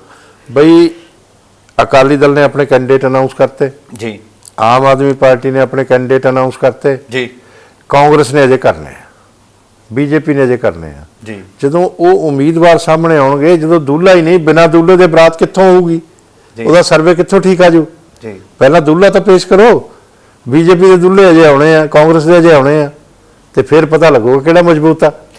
ਠੀਕ ਹੈ। ਭਾਜਪਾ ਦਾ ਦੂਲਾ ਕਿਹੜਾ ਹੋ ਸਕਦਾ? ਨਹੀਂ, ਭਾਜਪਾ ਦੂਲੇ ਤਾਂ 117 ਹੀ ਹੋਣਗੇ, ਐਸੀ ਗੱਲ ਨਹੀਂ। ਹਾਂ, ਨਹੀਂ, ਸੀਐਮ ਦੇ ਚਿਹਰੇ ਨਾਲ ਨਹੀਂ ਲੜ ਸਕਦੇ? ਨਾ, ਅਜੇ ਤੱਕ ਪਤਾ ਹੀ ਨਹੀਂ ਕੀ ਹੋਣਾ ਕੀ ਨਹੀਂ ਹੋਣਾ। ਐਵੇਂ ਝੂਠ ਬੋਲੀ ਜਾਓ। ਡੈਮੋਕ੍ਰੇਸੀ 'ਚ ਇਹ ਕੰਮ ਨਹੀਂ ਕਰਨਾ ਚਾਹੀਦਾ। ਉੱਥੇ ਦਾ ਸਿਰਾਂ ਦੀ ਗਿਣਤੀ ਹੁੰਦੀ ਆ, ਜਿਹਦੇ ਐਮਐਲਏ ਜ਼ਿਆਦਾ ਹੋਣਗੇ ਉਹ ਸੀਐਮ ਬਣਾਉਣਗੇ। ਇੱਥੇ ਐਵੇਂ ਹੀ ਪਹਿਲੇ ਦਿਨ ਇੱਕ ਜਿਵੇਂ ਕਾਂਗਰਸ 'ਚ ਲੜਾਈ ਹੁੰਦੀ ਆ, ਇੱਕ ਦਿਨ 4 ਮੁੱਖ ਮੰਤਰੀ ਬਦਲ ਲੈਂਦੇ ਆ, ਇਹ 2 ਮਹੀਨਿਆਂ 4 ਡੀਜੀਪੀ ਬਦਲ ਲੈਂਦੇ ਆ। ਇਹ ਕੋਈ ਤਰੀਕਾ ਥੋੜਾ ਜੀ, ਕੋਈ ਐਡਮਿਨਿਸਟ੍ਰੇਸ਼ਨ ਥੋੜਾ ਚੱਲੀ ਆ। ਇਹ ਤਾਂ ਖਿੱਚਾ ਤੋਂ ਹੀ ਸੀ। ਠੀਕ ਹੈ ਨਾ ਗੱਲ? ਇਹ ਨਹੀਂ ਹੋਣੀ ਚਾਹੀਦੀ। ਇੱਕ ਹੋਰ ਦੋਸ਼ ਲੱਗ ਰਹੇ ਨੇ ਭਾਜਪਾ ਤੇ ਵਿਰੋਧੀ ਧਿਰ ਵੱਲੋਂ ਕਿ ਜਿਹੜਾ ਬਿਕਰਮ ਸਿੰਘ ਮਜੀਠੀਆ ਵਾਲਾ ਨਸ਼ੇ ਵਾਲਾ ਕੇਸ ਸੀਗਾ, ਉਹ ਹੁਣ ਜਿਵੇਂ ਪੀਐਮ ਦੀ ਸੁਰੱਖਿਆ ਦੀ ਗੱਲ ਚੱਲੀ, ਉਹ ਸੁਰੱਖਿਆ ਬਾਰੇ ਉਹਨਾਂ ਨੇ ਕਿਹਾ ਵੀ ਕੋਤਾਹੀ ਹੋਈ ਹੈ, ਵੀ ਕਿਤੇ ਨਾ ਕਿਤੇ ਭਾਜਪਾ ਦੀ ਅਕਾਲੀ ਦਲ ਨਾਲ ਪਹਿਲਾਂ ਸਾਂਝ ਰਹੀ ਹੈ, ਹੁਣ ਵੀ ਇਸੇ ਕਰਕੇ ਸ਼ਾਇਦ ਉਹਦੀ ਸਪੋਰਟ ਹੋ ਰਹੀ। ਨਾ, ਅਸੀਂ ਕਿਸੇ ਦੀ ਕੋਈ ਸਪੋਰਟ ਨਹੀਂ ਕੀਤੀ ਜੀ, ਔਰ ਨਾ ਹੀ ਇਹਦੇ 'ਚ ਕੋਈ ਕਰਦਾ। ਕੇਸ ਉਹਨਾਂ ਨੇ ਕਮਜ਼ੋਰ ਬਣਾਇਆ, ਜਲਦਬਾਜ਼ੀ 'ਚ ਬਣਾਇਆ ਔਰ ਬਾਇਸਡ ਹੋ ਕੇ ਬਣਾਇਆ। ਇਸ ਕਰਕੇ ਜ਼ਮਾਨਤ ਮਿਲੀ, ਨਹੀਂ ਤਾਂ ਐਨਡੀਪੀਸੀ ਐਕਟ ਦੇ ਅੰਦਰ ਕਿਸੇ ਨੂੰ ਜ਼ਮਾਨਤ ਮਿਲਦੀ ਹੈ। ਇਹ ਇਹਨਾਂ ਨੇ ਕਮਜ਼ੋਰੀ ਕੀਤੀ ਹੈ। ਔਰ ਫਿਰ ਬਿਆਨਵੀਰ ਬਣ ਗਏ। ਉਹ ਸਿੱਧੂ ਅਲੱਗ ਬਿਆਨ ਦੇ ਰਿਹਾ, ਉਹ ਅਲੱਗ ਦੇ ਰਿਹਾ ਆਪਣਾ। ਉਹਨਾਂ ਨੇ ਮਤਲਬ ਕੋਰਟ ਦਾ ਕੰਮ ਵੀ ਉਹਨਾਂ ਨੇ ਕਰਤਾ ਜੀ, ਜਾਂਚ ਏਜੰਸੀ ਵੀ ਬਣ ਗਏ, ਅਦਾਲਤ ਵੀ ਬਣ ਗਏ, ਸਾਰਾ ਕੰਮ ਉਹਨਾਂ ਨੇ ਖੁਦ ਹੀ ਕਰ ਲਿਆ। ਇਹੋ ਜਿਹਾ ਕਦੇ ਹੋਮ ਮਿਨਿਸਟਰ ਕਦੇ ਸਟੇਟ ਨੂੰ ਮਿਲਿਆ ਜੇ ਸੁੱਖੀ ਰੰਧਾਵਾ ਜਿਹਾ ਨਾ ਸਮਝ ਬੰਦਾ ਜੀ। ਮੈਂ ਤਾਂ ਸਮਝਦਾ ਕਿ ਇਹਨਾਂ ਤੋਂ ਜਿੰਨੀ ਜਲਦੀ ਪੰਜਾਬ ਨੂੰ ਛੁਟਕਾਰਾ ਹੋਵੇ, ਆ ਕੋਡ ਲੱਗ ਗਿਆ, ਕਾਫੀ ਛੁਟਕਾਰਾ ਹੋ ਗਿਆ। ਤੇ ਇਹ ਤਾਂ ਕ੍ਰਿਮੀਨਲ ਲੋਕ ਨੇ, ਇਹਨਾਂ ਤੋਂ ਛੁਟਕਾਰਾ ਹੋਣਾ ਚਾਹੀਦਾ। ਅੱਛਾ, ਦੂਸਰੀ ਗੱਲ ਇਹ ਦੱਸੋ ਕਿ ਸੰਯੁਕਤ ਸਮਾਜ ਮੋਰਚਾ ਕਿਸਾਨ ਅੰਦੋਲਨ ਤੋਂ 2 ਪਾਰਟੀਆਂ ਨਿਕਲ ਕੇ ਆ ਗਈਆਂ ਨੇ, ਰਾਜੇਵਾਲ ਸਾਹਿਬ ਤੇ ਜਨੂਨੀ ਸਾਹਿਬ, ਉਹਨਾਂ ਦੇ ਤਾਲਮੇਲ ਦੀ ਕਮੇਟੀ ਬਣੀ ਹੈ। ਸ਼ਾਇਦ ਉਹਨਾਂ ਦਾ ਤਾਲਮੇਲ ਹੋਵੇ ਨਾ ਹੋਵੇ, ਉਹ ਵੱਖਰੀ ਗੱਲ ਹੈ। ਕੀ ਇਹ ਪੰਜਾਬ ਦੀ ਸਿਆਸਤ ਦੇ ਵਿੱਚ ਰਵਾਇਤੀ ਧਿਰਾਂ ਨੂੰ ਡੈਂਟ ਪਾਉਣਗੇ? ਦੇਖੋ, ਮੈਂ ਇਹ ਸਮਝਦਾ ਕਿ ਇੱਕ ਤਾਂ ਕੇਜਰੀਵਾਲ ਜੀ ਨੇ ਬਹੁਤ ਬੜਾ ਗਲਤ ਕੰਮ ਕੀਤਾ ਜੀ। ਜੇ ਤੁਹਾਡੀ ਰਾਜੇਵਾਲ ਜੀ ਨਾਲ ਗੱਲ ਚੱਲਦੀ ਸੀ, ਗੱਲ ਚਲਾਉਂਦੇ ਨਾ ਚਲਾਉਂਦੇ ਜੀ, ਪਰ ਉਹਨਾਂ ਦਾ ਅਪਮਾਨ ਕਰਨ ਦਾ ਅਧਿਕਾਰ ਕਿਸੇ ਨੇ ਨਹੀਂ ਦਿੱਤਾ। ਉਹ ਬਜ਼ੁਰਗ ਆਦਮੀ ਹੈ ਜੀ। ਤੇ ਕੇਜਰੀਵਾਲ ਜਿਹੜਾ ਹੈ ਸ਼ੈਤਾਨ ਆਤਮਾ ਜੀ। ਤੇ ਮੈਨੂੰ ਇਹ ਕਹਿੰਦੇ ਹੋਏ ਵੀ ਮੈਂ ਕਿਸੇ ਬਾਰੇ ਇਦਾਂ ਨਹੀਂ ਕਹਿੰਦਾ ਹੁੰਦਾ, ਪਰ ਮੈਨੂੰ ਬੜਾ ਅਫਸੋਸ ਹੋਇਆ। ਉਹ ਕਹਿ ਰਿਹਾ ਸਰਵੇ ਕਰਾਇਆ ਜੀ, ਰਾਜੇਵਾਲ ਤਾਂ 2% ਤੇ ਵੀ ਨਹੀਂ ਸੀ ਜੀ। ਇਹ ਉਹਨੂੰ ਕਿਹਨੇ ਅਧਿਕਾਰ? ਹੁਣ ਬਾਅਦ ਚ ਜਦੋਂ ਰਾਜੇਵਾਲ ਹੁਣੀ ਮੈਦਾਨ ਚ ਆ ਗਏ ਤੇ ਹੁਣ ਉਹ ਕੱਲ ਰਾਘਵ ਚੱਡਾ ਰੋਈ ਜਾਂਦਾ ਅਸੀਂ ਮਰ ਜਾਣਾ। ਇਹ ਅਣਜਾਣ ਲੋਕ ਨੇ। ਰਾਘਵ ਚੱਡਾ ਕੀ ਹੈ? ਉਹ ਤਾਂ ਬੱਚਾ ਹੈਗਾ ਰਾਜਨੀਤੀ 'ਚ। ਜੀ, ਜੀ। ਪੋਲੀਟੀਸ਼ੀਅਨ ਥੋੜਾ ਹੈਗਾ ਜਾਂ ਇਦਾਂ ਦੀਆਂ ਗੱਲਾਂ। ਇਲੈਕਸ਼ਨ ਕਮਿਸ਼ਨ ਨੂੰ ਪ੍ਰਭਾਵਿਤ ਕੀਤਾ ਜੀ ਬੀਜੇਪੀ ਨੇ ਇਹਨਾਂ ਦੀ ਪਾਰਟੀ ਰਜਿਸਟਰ ਕਰਾਉਣ ਲਈ। ਹਾਂ, ਦਿਨ ਘਟਾਤੇ ਕਹਿੰਦੇ। ਕੱਲ ਸੁਣੋ, ਹਾਂਜੀ, election commission, supreme court of India, ਇਹ ਸੰਵਿਧਾਨਕ ਸੰਸਥਾਵਾਂ ਨੇ ਜੀ, ਇਹਨਾਂ ਦਾ ਅਪਮਾਨ ਕਰਨ ਦਾ ਕਿਸੇ ਨੇ ਅਧਿਕਾਰ ਨਹੀਂ ਦਿੱਤਾ। ਇਲੈਕਸ਼ਨ ਕਮਿਸ਼ਨ ਨੇ ਚੁਣਾਵ ਕਰਾਉਣੇ ਨੇ, ਸੁਤੰਤਰ ਚੁਣਾਵ ਕਰਾਉਂਦੇ ਆ। ਜੇ ਤਾਂ ਇਹ ਦਿੱਲੀ ਜਿੱਤ ਜਾਂਦੇ ਆ ਜੀ, ਫਿਰ ਤਾਂ ਇਲੈਕਸ਼ਨ ਕਮਿਸ਼ਨ ਠੀਕ ਆ, ਜੀ, ਫਿਰ ਸਾਡੀਆਂ ਉਹ ਜਿਹੜੀਆਂ ਮਸ਼ੀਨਾਂ ਨੇ ਉਹ ਵੀ ਠੀਕ ਨੇ, ਈਵੀਐਮ ਜੀ, ਠੀਕ ਹੈ। ਜੇ ਇਲੈਕਸ਼ਨ ਹਾਰ ਜਾਣ, ਈਵੀਐਮ 'ਚ ਗੜਬੜ ਹੋ ਗਈ, ਕੋਈ ਯਾਰ ਤੁਹਾਡਾ ਕੋਈ ਸਟੈਂਡਰਡ ਹੋਣਾ ਚਾਹੀਦਾ। ਫਿਰ ਉੱਥੇ ਕਿਉਂ ਈਵੀਐਮ ਤੇ ਤੁਸੀਂ ਵੋਟਾਂ ਪਾਉਂਦੇ ਹੋ? ਹਟ ਜਾਓ, ਬਾਈਕਾਟ ਕਰ ਦਿਓ ਕਿ ਅਸੀਂ ਨਹੀਂ ਪਾਉਣਾ ਜੀ। ਤੇ ਇਸ ਕਰਕੇ ਇਹ ਇਹਨਾਂ ਦਾ ਕੋਈ ਉਹ ਨਹੀਂ ਹੈ, ਸਟੈਂਡਰਡ ਨਹੀਂ ਹੈ, ਸਟੇਟਸ ਨਹੀਂ ਹੈ ਕੋਈ ਵੀ ਇਹਨਾਂ ਲੋਕਾਂ ਦਾ, ਔਰ ਇਹਨਾਂ ਦੀਆਂ ਗੱਲਾਂ ਤੇ ਦੇਸ਼ ਨੂੰ ਵਿਸ਼ਵਾਸ ਨਹੀਂ ਕਰਨਾ ਚਾਹੀਦਾ। ਆਮ ਆਦਮੀ ਪਾਰਟੀ ਤੋਂ ਪੰਜਾਬ ਨੂੰ ਬਚਾਉਣਾ ਬਹੁਤ ਜ਼ਰੂਰੀ ਹੈ। ਹੋਰ ਦੱਸੋ, ਲਾਸਟ ਸਵਾਲਾਂ ਵੱਲ ਵੱਧਦੇ ਹਾਂ। ਭਾਜਪਾ ਆਪਦੇ ਉਮੀਦਵਾਰਾਂ ਦੀ ਸੂਚੀ ਕਦੋਂ ਜਾਰੀ ਕਰ ਸਕਦੀ ਹੈ? 20 ਤਰੀਕ ਨੂੰ ਹੋ ਰਹੀ ਹੈ। ਹਾਂ 19 ਹਾਂਜੀ 21 ਤੋਂ ਨੋਮੀਨੇਸ਼ਨ ਫਾਈਲ ਹੋਣੇ ਆ ਜੀ। ਸਾਰੀਆਂ ਪਾਰਟੀਆਂ ਜਿਹੜੀਆਂ ਨੈਸ਼ਨਲ ਪਾਰਟੀਆਂ ਨੇ, ਸਾਡਾ ਸੈਂਟਰਲ ਪਾਰਲੀਮੈਂਟਰੀ ਬੋਰਡ ਫਾਈਨਲ ਮੋਹਰ ਲਾਉਂਦਾ ਜੀ, ਤੇ ਸਾਡੀ ਚੁਣਾਵ ਸੰਮਤੀ ਦੀ ਮੇਰੇ ਖਿਆਲ ਇੱਥੇ ਪੰਜਾਬ ਦੀ ਕੱਲ ਮੀਟਿੰਗ ਹੋਣੀ ਹੈ। ਅਜੇ ਤੱਕ ਤਾਂ ਫੋਨ ਆਇਆ ਨਹੀਂ, ਜਦੋਂ ਆ ਜਾਊਗਾ ਮੈਂ ਦੱਸ ਦੂੰਗਾ ਤੁਹਾਨੂੰ ਜੀ। ਤੇ ਉਹ ਕੱਲ ਮੀਟਿੰਗ ਹੈਗੀ ਆ। ਤੇ ਮੈਂ ਤਾਂ ਕਿਸੇ ਬਹੁਤੀਆਂ ਮੀਟਿੰਗਾਂ 'ਚ ਇੰਟਰਸਟਡ ਨਹੀਂ ਰਹਿੰਦਾ। ਉਹਦਾ ਕਾਰਨ ਹੈ ਕਿ ਮੈਂ ਲੜਨਾ ਚਾਹੁਣ ਤੇ ਮੈਂ ਆਪਣੇ ਹਲਕੇ ਨੂੰ ਦੇਖਣਾ ਜਾਂ ਮੈਂ ਪੂਰੇ ਪੰਜਾਬ ਦਾ ਠੇਕਾ ਲੈਣਾ ਜੀ। ਇੱਥੇ ਰਾਜਨੀਤੀ 'ਚ ਤਾਂ ਜੋ ਜੀਤਾ ਉਹ ਸਿਕੰਦਰ ਦੀ ਮਾਂ ਗਈ ਸ਼ਮਸ਼ਾਨ ਜੀ। ਤੇ ਸਿਕੰਦਰ ਦੀ ਡੈਥ ਹੋ ਗਈ ਸੀ ਤੇ ਉਹ ਕਹਿੰਦੀ ਰੋਂਦੀ ਗਈ, ਮਾਂ ਨੂੰ ਪੁੱਤ ਦਾ ਹੁੰਦਾ ਜੀ, ਯੋਧਾ ਸੀ ਬਹੁਤ ਬੜਾ। ਹਾਂਜੀ, ਕਹਿੰਦੀ ਮੇਰਾ ਸਿਕੰਦਰ ਕਿੱਥੇ? ਉੱਥੇ ਸ਼ਮਸ਼ਾਨ ਜਿਹੜਾ ਬੈਠਾ ਸੀ, ਪਤਾ ਕੀ ਕਹਿੰਦਾ? ਜੀ, ਕਹਿੰਦਾ ਤਾਂ ਸਾਰੇ ਹੀ ਸਿਕੰਦਰ ਪਏ ਆ, ਹੁਣ ਤੂੰ ਪਛਾਣ ਲੈ। ਕਿਹੜਾ? ਜੋ ਜੀਤਾ ਉਹ ਸਿਕੰਦਰ, ਹਾਂਜੀ, ਜਿਹੜਾ ਹਾਰ ਜਾਊਗਾ ਉਹ ਸਿਕੰਦਰ ਨਹੀਂ ਹੈ। ਠੀਕ ਹੈ ਜੀ। ਇਸ ਕਰਕੇ ਇਹਦੇ 'ਚ ਤਾਂ ਲੜਾਈ ਜਿੱਤਣੀ ਚਾਹੀਦੀ ਹੈ। ਆਪਦਾ ਚੁਣਾਵ ਜਿੱਤੋ ਤੇ ਜਿੱਤ ਕੇ ਪਾਰਟੀ ਦੀ ਕਿੱਟੀ 'ਚ ਪਾ ਦਿਓ। ਤੁਸੀਂ ਰਾਜਪੁਰੇ ਤੋਂ ਲੜ ਰਹੇ ਹੋ? ਹਾਂਜੀ, ਅੱਛਾ, ਬਾਕੀ ਤਾਂ ਪਾਰਟੀ ਨੇ ਤੈਅ ਕਰਨਾ। ਅੱਛਾ, ਪਰ ਵੀ ਜ਼ਿਆਦਾ ਸੰਭਾਵਨਾਵਾਂ ਨੇ ਰਾਜਪੁਰੇ ਤੋਂ ਲੜਨ। ਮੈਂ ਪਿਛਲੀ ਵਾਰ ਵੀ ਲੜਿਆ ਸੀ, 5 ਸਾਲ ਤੋਂ ਉੱਥੇ ਹੀ ਆ, ਤਿਆਰੀ ਕਰ ਰਹੇ ਹਾਂ। ਜੀ ਜੀ ਜੀ। ਹੋਰ ਮੈਂ ਕਹੀ ਉੱਥੇ ਗੰਢੇ ਬੀਜਣ ਤਾਂ ਗਿਆ ਨਹੀਂ ਹੋਇਆ, ਜਾਣਾ ਨਹੀਂ ਗਿਆ। ਹਾਂ, ਇੱਕ ਲਾਸਟ ਸਵਾਲ, ਪ੍ਰਧਾਨ ਮੰਤਰੀ ਮੋਦੀ ਹੁਣ ਪੰਜਾਬ ਆ ਸਕਦੇ? ਰੈਲੀ ਹੁਣ ਤਾਂ ਰੈਲੀ ਕਿੱਥੋਂ ਹੋਊਗੀ?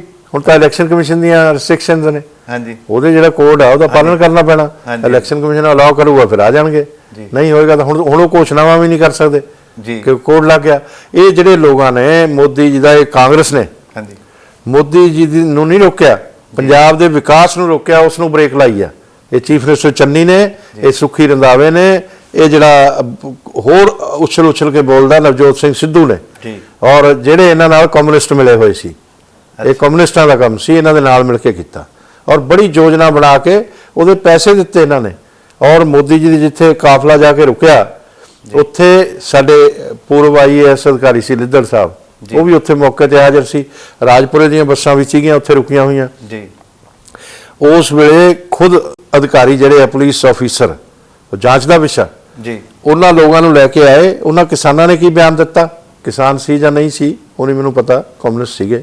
ਉਹਨਾਂ ਨੇ ਬਿਆਨ ਦਿੱਤਾ ਕਿ ਸਾਨੂੰ ਜਦੋਂ ਪੁਲਿਸ ਅਧਿਕਾਰੀਆਂ ਨੇ ਕਿਹਾ ਕਿ ਮੋਦੀ ਜੀ ਆ ਰਹੇ ਆ ਭਾਈ, ਇਹਨਾਂ ਨੂੰ ਘੇਰਨਾ, ਆ ਜਾਓ, ਕਹਿੰਦਾ ਅਸੀਂ ਸੋਚਿਆ ਸਾਡੇ ਨਾਲ ਮਜ਼ਾਕ ਕਰ ਰਹੇ ਆ ਜੀ। ਪਰ ਜਦੋਂ ਅਸੀਂ ਜਾ ਕੇ ਦੇਖਿਆ ਉਹ ਸੱਚ ਸੀ।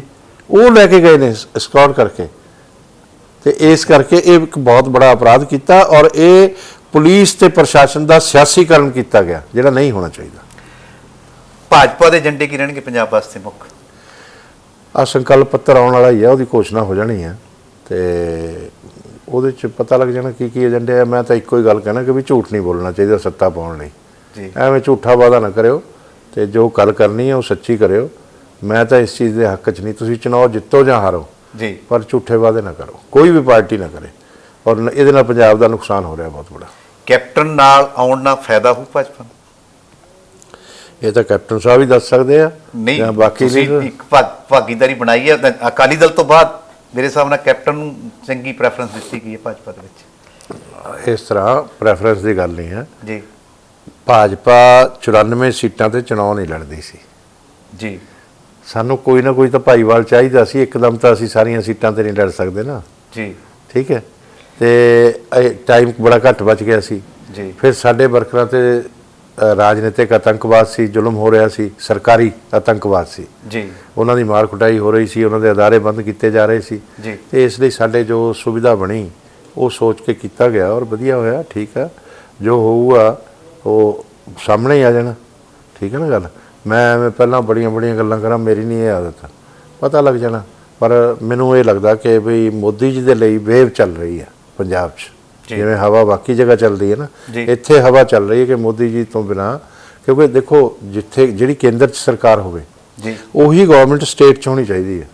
ਹੁਣ ਆਹ ਕਾਂਗਰਸ ਨੂੰ ਮਨਰੇਗਾ ਦੇ ਪੈਸੇ ਆਏ, ਹੋਰ ਆਏ, ਮੈਨੂੰ ਮਿਨਿਸਟਰ ਨੇ ਦੱਸਿਆ ਜਦੋਂ ਮੈਂ ਮਿਲਿਆ, ਕਹਿੰਦਾ ਜੀ ਹਜ਼ਾਰਾਂ ਕਰੋੜ ਦਾ ਘਪਲਾ ਕਰਕੇ ਖਾ ਗਏ ਪੈਸੇ, MLA ਹੀ ਖਾ ਗਏ, ਤੇ ਇਹ ਪੈਸੇ ਪੂਰੇ ਖਰਚ ਨਹੀਂ ਕਰਦੇ, ਤੇ ਜਿਹੜਾ ਗਰੀਬਾਂ ਦੀ ਵੈਲਫੇਅਰ ਲਈ ਆਉਂਦਾ ਉਹ ਪੈਸਾ ਖਰਚ ਨਹੀਂ ਹੁੰਦਾ, ਤਾਂ ਉਹ ਗਲਤ ਹੈ। ਤੇ ਜੇ ਸਰਕਾਰ ਸੈਂਟਰ 'ਚ ਵੀ ਹੋਈ ਹੋਵੇ, ਸਟੇਟ 'ਚ ਵੀ ਹੋਈ ਹੋਵੇ, ਤਾਂ 100% ਪੈਸਾ ਖਰਚ ਹੋਏਗਾ।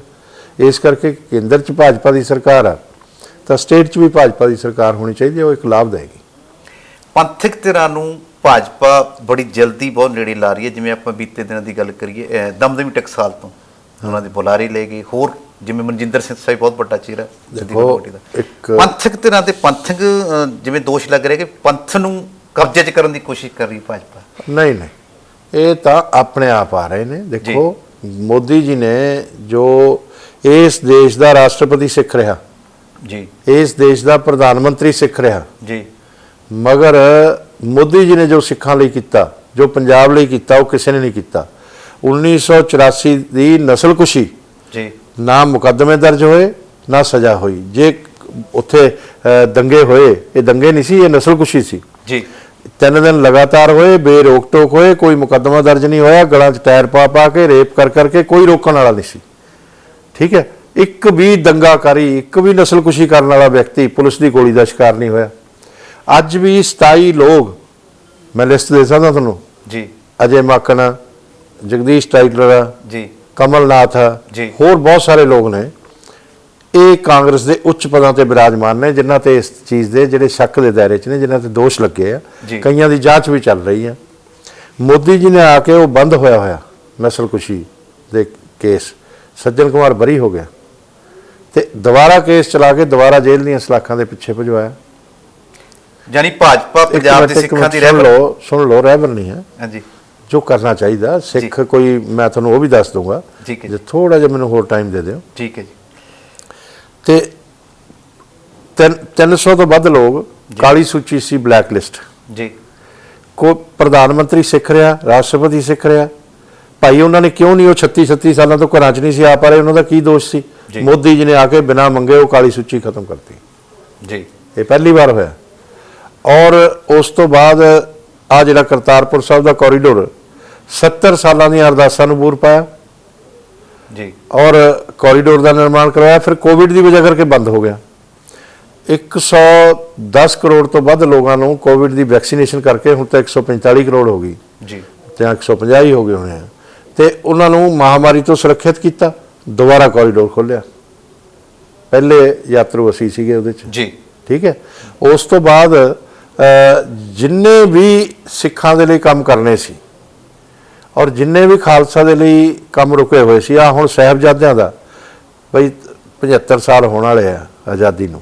ਠੀਕ ਹੈ, ਤੇ ਤੁਸੀਂ ਕਿਸੇ ਵੀ ਸਰਕਾਰ ਨੂੰ ਹੋਸ਼ ਨਹੀਂ ਆਈ ਕਿ ਵੀਰ ਬਾਲ ਦਿਵਸ ਇਸ ਦਿਨ ਹੋਣਾ ਚਾਹੀਦਾ ਜੀ, ਉਹਨਾਂ ਦਾ ਸਨਮਾਨ ਹੋਣਾ ਚਾਹੀਦਾ, ਉਹਨਾਂ ਤੋਂ ਪ੍ਰੇਰਣਾ ਦੇਸ਼ ਦੇ ਬੱਚੇ ਲੈਣ, ਸਾਰਿਆਂ ਨੂੰ ਇਤਿਹਾਸ ਪਤਾ ਹੋਵੇ। ਬਾਕੀ ਸਰਕਾਰਾਂ ਵੀ ਸੀਗੀਆਂ, ਉਹਨਾਂ ਨੇ ਕਿਉਂ ਨਹੀਂ ਲਾਗੂ ਕੀਤਾ? ਕਿਸੇ ਨੇ ਕਿਉਂ ਨਹੀਂ ਮੰਗ ਕੀਤੀ? ਮੋਦੀ ਜੀ ਨੇ ਕਰਤਾ। ਕਿਸੇ ਨੇ ਤਾਂ ਨਹੀਂ ਸੀ ਮੰਗਿਆ, ਅਸੀਂ ਜਾ ਕੇ ਧਿਆਨ 'ਚ ਲਿਆਂਦਾ ਸੀ। ਔਰ ਉਸ ਤੋਂ ਬਾਅਦ ਹੋਰ ਜਿੰਨੇ ਵੀ ਮਸਲੇ ਆ ਸਿੱਖਾਂ ਦੇ ਪੈਂਡਿੰਗ ਔਰ ਪੰਜਾਬੀਆਂ ਦੇ ਪੈਂਡਿੰਗ, ਉਹ ਸਾਰਿਆਂ ਨੂੰ ਹੱਲ ਕਰਦੇ ਜਾ ਰਹੇ ਆ, ਬਿਨਾਂ ਮੰਗੇ ਕਰਦੇ ਜਾ ਰਹੇ ਆ। ਮਨਜਿੰਦਰ ਸਿੰਘ ਸਿਰਸਾ ਨੇ ਵੀ ਕਿਹਾ ਕਿ ਮੈਂ ਭਾਜਪਾ ਨਹੀਂ, ਮੈਂ ਦੱਸ ਰਿਹਾ ਉਹ ਭਾਜਪਾ 'ਚ ਤਾਂ ਹੀ ਆ ਰਹੇ ਨੇ, ਉਹਨਾਂ ਨੂੰ ਇਹ ਫੀਲ ਹੋ ਰਿਹਾ, ਦਮਦਮੀ ਟਕਸਾਲ ਵਾਲਿਆਂ ਨੂੰ ਜਾਂ ਦੂਜੇ ਲੋਕਾਂ ਨੂੰ ਜਿਹੜੇ ਸਿਆਣੇ ਨੇ, ਕਿ ਬਈ ਇਹ ਪ੍ਰਧਾਨ ਮੰਤਰੀ ਜਿਹੜਾ ਸਿੱਖਾਂ ਦੀ ਇੰਨੀ ਫੇਵਰ ਕਰ ਰਿਹਾ ਔਰ ਬਿਨਾਂ ਮੰਗੇ ਕਰ ਰਿਹਾ, ਨਾ ਇਨਸਾਫੀਆਂ ਦੂਰ ਕਰ ਰਿਹਾ, ਉਸ ਪ੍ਰਧਾਨ ਮੰਤਰੀ ਦੀ ਲੀਡਰਸ਼ਿਪ 'ਚ ਜੇ ਅਸੀਂ ਉਹਦੇ ਨੇੜੇ ਜਾਵਾਂਗੇ ਤਾਂ ਹੋਰ ਚੀਜ਼ਾਂ ਵੀ ਹੋ ਜਾਣਗੀਆਂ ਸਾਡੀਆਂ ਜਿਹੜੀਆਂ ਬਚੀਆਂ ਹੋਈਆਂ ਨੇ, ਹੋਰ ਨਾ ਇਨਸਾਫੀਆਂ ਵੀ। ਬੰਦੀ ਸਿੰਘਾਂ ਦੀ ਰਿਹਾਈ ਦੀ ਗੱਲ ਚੱਲ ਰਹੀ ਸੀਗੀ, ਉਹਨਾਂ 'ਚੋਂ ਇੱਕ ਤਾਂ ਹੋ ਵੀ ਗਿਆ ਰਿਹਾ, ਹੋਰ ਵੀ ਜਿਹੜੇ ਜਾਇਜ਼ ਹੋਊਗਾ ਉਹ ਹੋ ਜਾਏਗਾ। ਜੇ ਕੋਈ ਹਾਰਡਕੋਰ ਕ੍ਰਿਮੀਨਲ ਹੋਏਗਾ ਔਰ ਉਹਦਾ ਖਤਰਾ ਹੋਏਗਾ, ਉਹ ਸਰਕਾਰਾਂ ਦਾ ਕੰਮ ਆ ਦੇਖਣਾ, ਉਹ ਸਾਡਾ ਕੰਮ ਥੋੜਾ ਹੈਗਾ ਜੀ, ਉਹਨਾਂ ਨੂੰ ਦੇਖਣ ਦਿਓ। ਜਿਵੇਂ ਤੁਸੀਂ ਸਿੱਖਾਂ ਦੀ ਮਸਲਿਆਂ ਦੀ ਗੱਲ ਕਰਦੇ ਹੋ, ਉਸ ਹਿਸਾਬ ਦੀ ਗੱਲ ਇਹ ਕਿ ਜਦੋਂ ਮੋਦੀ ਸਾਹਿਬ ਆ ਰਹੇ ਸੀ, ਸਭ ਤੋਂ ਵੱਡੀ ਮੰਗੀ ਇਹ ਵੀ ਮੰਗ ਕੀਤੀ ਜਾਂਦੀ ਸੀ ਬੰਦੀ ਸਿੰਘਾਂ ਦੀ ਰਿਹਾਈ। ਅਰੇ ਭਾਈ, ਮੋਦੀ ਜੀ ਨੂੰ ਆਉਣ ਤਾਂ ਦਿੰਦੇ, ਤੁਸੀਂ ਤਾਂ ਪੰਜਾਬ ਦੇ ਸਾਰੇ ਮਸਲੇ ਹੱਲ ਹੋਣ ਤੋਂ ਰੋਕਤੇ। ਦੋਸ਼ੀ ਨੇ ਇਹ ਚੰਨੀ ਹੋਣੀ, ਦੋਸ਼ੀ ਹੈ ਪੰਜਾਬ ਸਰਕਾਰ, ਔਰ ਇਹ ਜਿਹੜਾ ਇਹਨਾਂ ਨੇ ਕੀਤਾ, ਔਰ ਇਹਨਾਂ ਨੇ ਨਾਲ ਅਲੋਕਤਾਂਤਰਿਕ ਕੰਮ ਕੀਤਾ ਸਾਰਾ।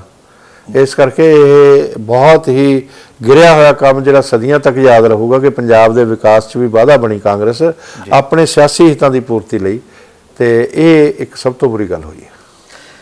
ਇਹ ਸਨ ਗਰੇਵਾਲ, ਹਰਜੀਤ ਸਿੰਘ ਗਰੇਵਾਲ, ਜਿਨ੍ਹਾਂ ਨੇ ਬੜੀ ਬੇਬਾਕੀ ਨਾਲ ਇੱਕ ਬਹੁਤ ਵੱਡੀ ਗੱਲ ਕਹੀ ਹੈ ਕਿ ਜੇ ਪੰਜਾਬੀਆਂ ਦਾ ਤੇ ਸਿੱਖਾਂ ਦਾ ਤੇ ਪੰਜਾਬ ਦੇ ਜੋ ਕੌਮੀ ਪੱਧਰ ਦੇ ਮਸਲੇ ਨੇ ਉਹ ਭਾਜਪਾ ਨੇ ਹੱਲ ਕੀਤੇ ਨੇ, ਸਿੱਖਾਂ ਦੀ ਗੱਲ ਕੀਤੀ ਹੈ, ਤੇ ਸਿੱਖਾਂ ਦੇ ਜਿਹੜੇ ਧਰਮ ਨਾਲ ਜੁੜੇ ਹੋਏ ਮਸਲੇ ਵੀ ਸੀਗੇ ਉਹ ਵੀ ਇਹਨਾਂ ਨੇ, ਜਿਵੇਂ ਵੀਰਵਾਲ ਦਿਵਸ ਦੀ ਗੱਲ ਕੀਤੀ ਹੈ, ਜੇ ਵੱਡੇ ਆਗੂ ਸ਼ਾਮਲ ਹੋ ਰਹੇ ਨੇ ਤਾਂ ਉਹ ਸਿੱਖਾਂ ਦੇ ਜਿਹੜੀ ਪੰਥਕ ਧਿਰਾਂ ਜਿਹੜੀਆਂ ਸ਼ਾਮਲ ਹੋ ਰਹੀਆਂ ਕਿ ਜਿਹੜੇ ਧਰਮ ਨਾਲ ਜੁੜੇ ਹੋਏ ਮਸਲੇ ਨੇ ਉਹ ਵੀ ਭਾਜਪਾ ਪਹਿਲ ਦੇ ਆਧਾਰ ਤੇ ਕਰ ਰਹੀ ਹੈ। ਜੇ ਬੰਦੀ ਸਿੰਘਾਂ ਦੀ ਗੱਲ ਕਰੀਏ ਕਿ ਇੱਕ ਕੁਝ ਉਹਨਾਂ ਨੇ ਇਸ ਤੇ ਐਕਸ਼ਨ ਕਰ ਲਿਆ ਹੈ, ਵੀ ਬਾਕੀ ਰਹਿੰਦੇ ਜੋ ਹਾਰਡਕੋਰ ਕ੍ਰਿਮੀਨਲ ਨੇ ਉਹਨਾਂ ਨੂੰ ਛੱਡ ਕੇ ਬਾਕੀਆਂ ਤੇ ਇਹ ਰਿਹਾਈ ਦੀ ਗੱਲ ਚੱਲ ਸਕਦੀ ਹੈ।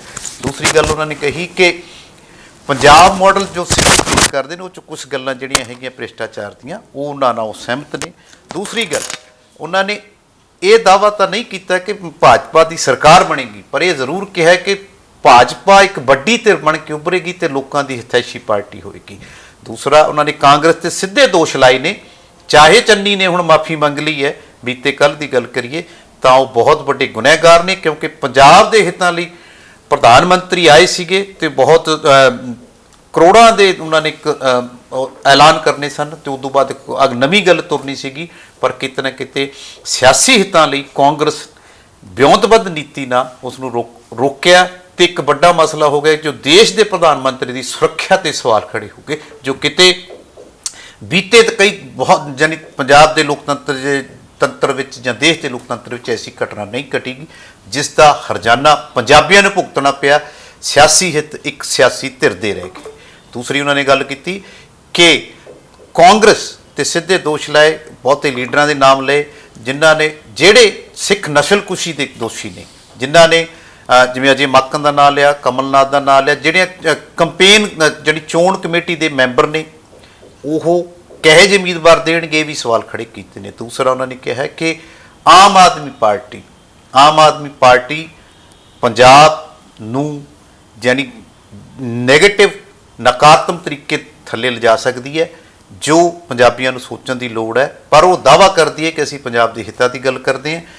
ਫਿਰ ਆਪਾਂ ਗੱਲ ਕਰੀਏ ਜਿਹੜੇ ਸੰਯੁਕਤ ਸਮਾਜ ਮੋਰਚੇ ਤੇ ਕਿਸਾਨ ਅੰਦੋਲਨ ਵੱਲੋਂ ਉਤਰੇ ਨੇ, ਉਹ ਪਾਰਟੀ ਬਣੀ ਹੈ, ਉਹ ਕਿਵੇਂ ਉਤਰਦੀ ਹੈ, ਕਿਵੇਂ ਆਪਦੀ ਪ੍ਰਤੀਨਿਧਤਾ ਕਰਦੀ ਹੈ, ਉਹਨਾਂ ਨੇ ਖਾਸ ਟਿੱਪਣੀ ਨਹੀਂ ਕੀਤੀ, ਪਰ ਗੱਲ ਇਹ ਹੈ ਕਿ ਜੇ ਸਿਆਸੀ ਧਿਰਾਂ ਦੇ ਵਿੱਚ ਸਿਆਸੀ ਗਲਿਆਰੇ ਦੇ ਵਿੱਚ ਇੱਕ ਅੰਦੋਲਨਕਾਰੀ ਉਤਰਦੇ ਨੇ ਉਹ ਇੱਕ ਵੱਖਰੇ ਤਰੀਕੇ ਉਤਰਦੇ ਨੇ। ਦੇਖਦੇ ਹਾਂ ਕਿ ਆਉਣ ਵਾਲੇ ਦਿਨਾਂ ਵਿੱਚ ਕੀ ਹੁੰਦਾ ਹੈ, ਪੰਜਾਬੀ ਸਿੱਖ ਸਾਰੀਆਂ ਸਿਆਸੀ ਧਿਰਾਂ ਨੂੰ ਕਿਸ ਢੰਗ ਨਾਲ ਲੈਂਦੇ ਨੇ, ਜਾਂ ਜਿਹੜੀ ਦੇਸ਼ ਦੇ ਵਿੱਚ ਹੀ ਨਹੀਂ ਪੂਰੇ ਵਿਸ਼ਵ ਦੇ ਵਿੱਚ ਇੱਕ ਸਭ ਤੋਂ ਵੱਡੀ ਮੈਂਬਰਸ਼ਿਪ ਵਾਲੀ ਪਾਰਟੀ ਮੰਨੀ ਜਾਂਦੀ ਹੈ ਜਾਂ ਉਹਨੂੰ ਵੱਡੀ ਧਿਰ ਬਣੋ ਪਾਰਦੇ ਨੇ। ਇਹ ਆਉਣ ਵਾਲੇ ਦਿਨਾਂ 'ਚ ਪਤਾ ਲੱਗੇਗਾ।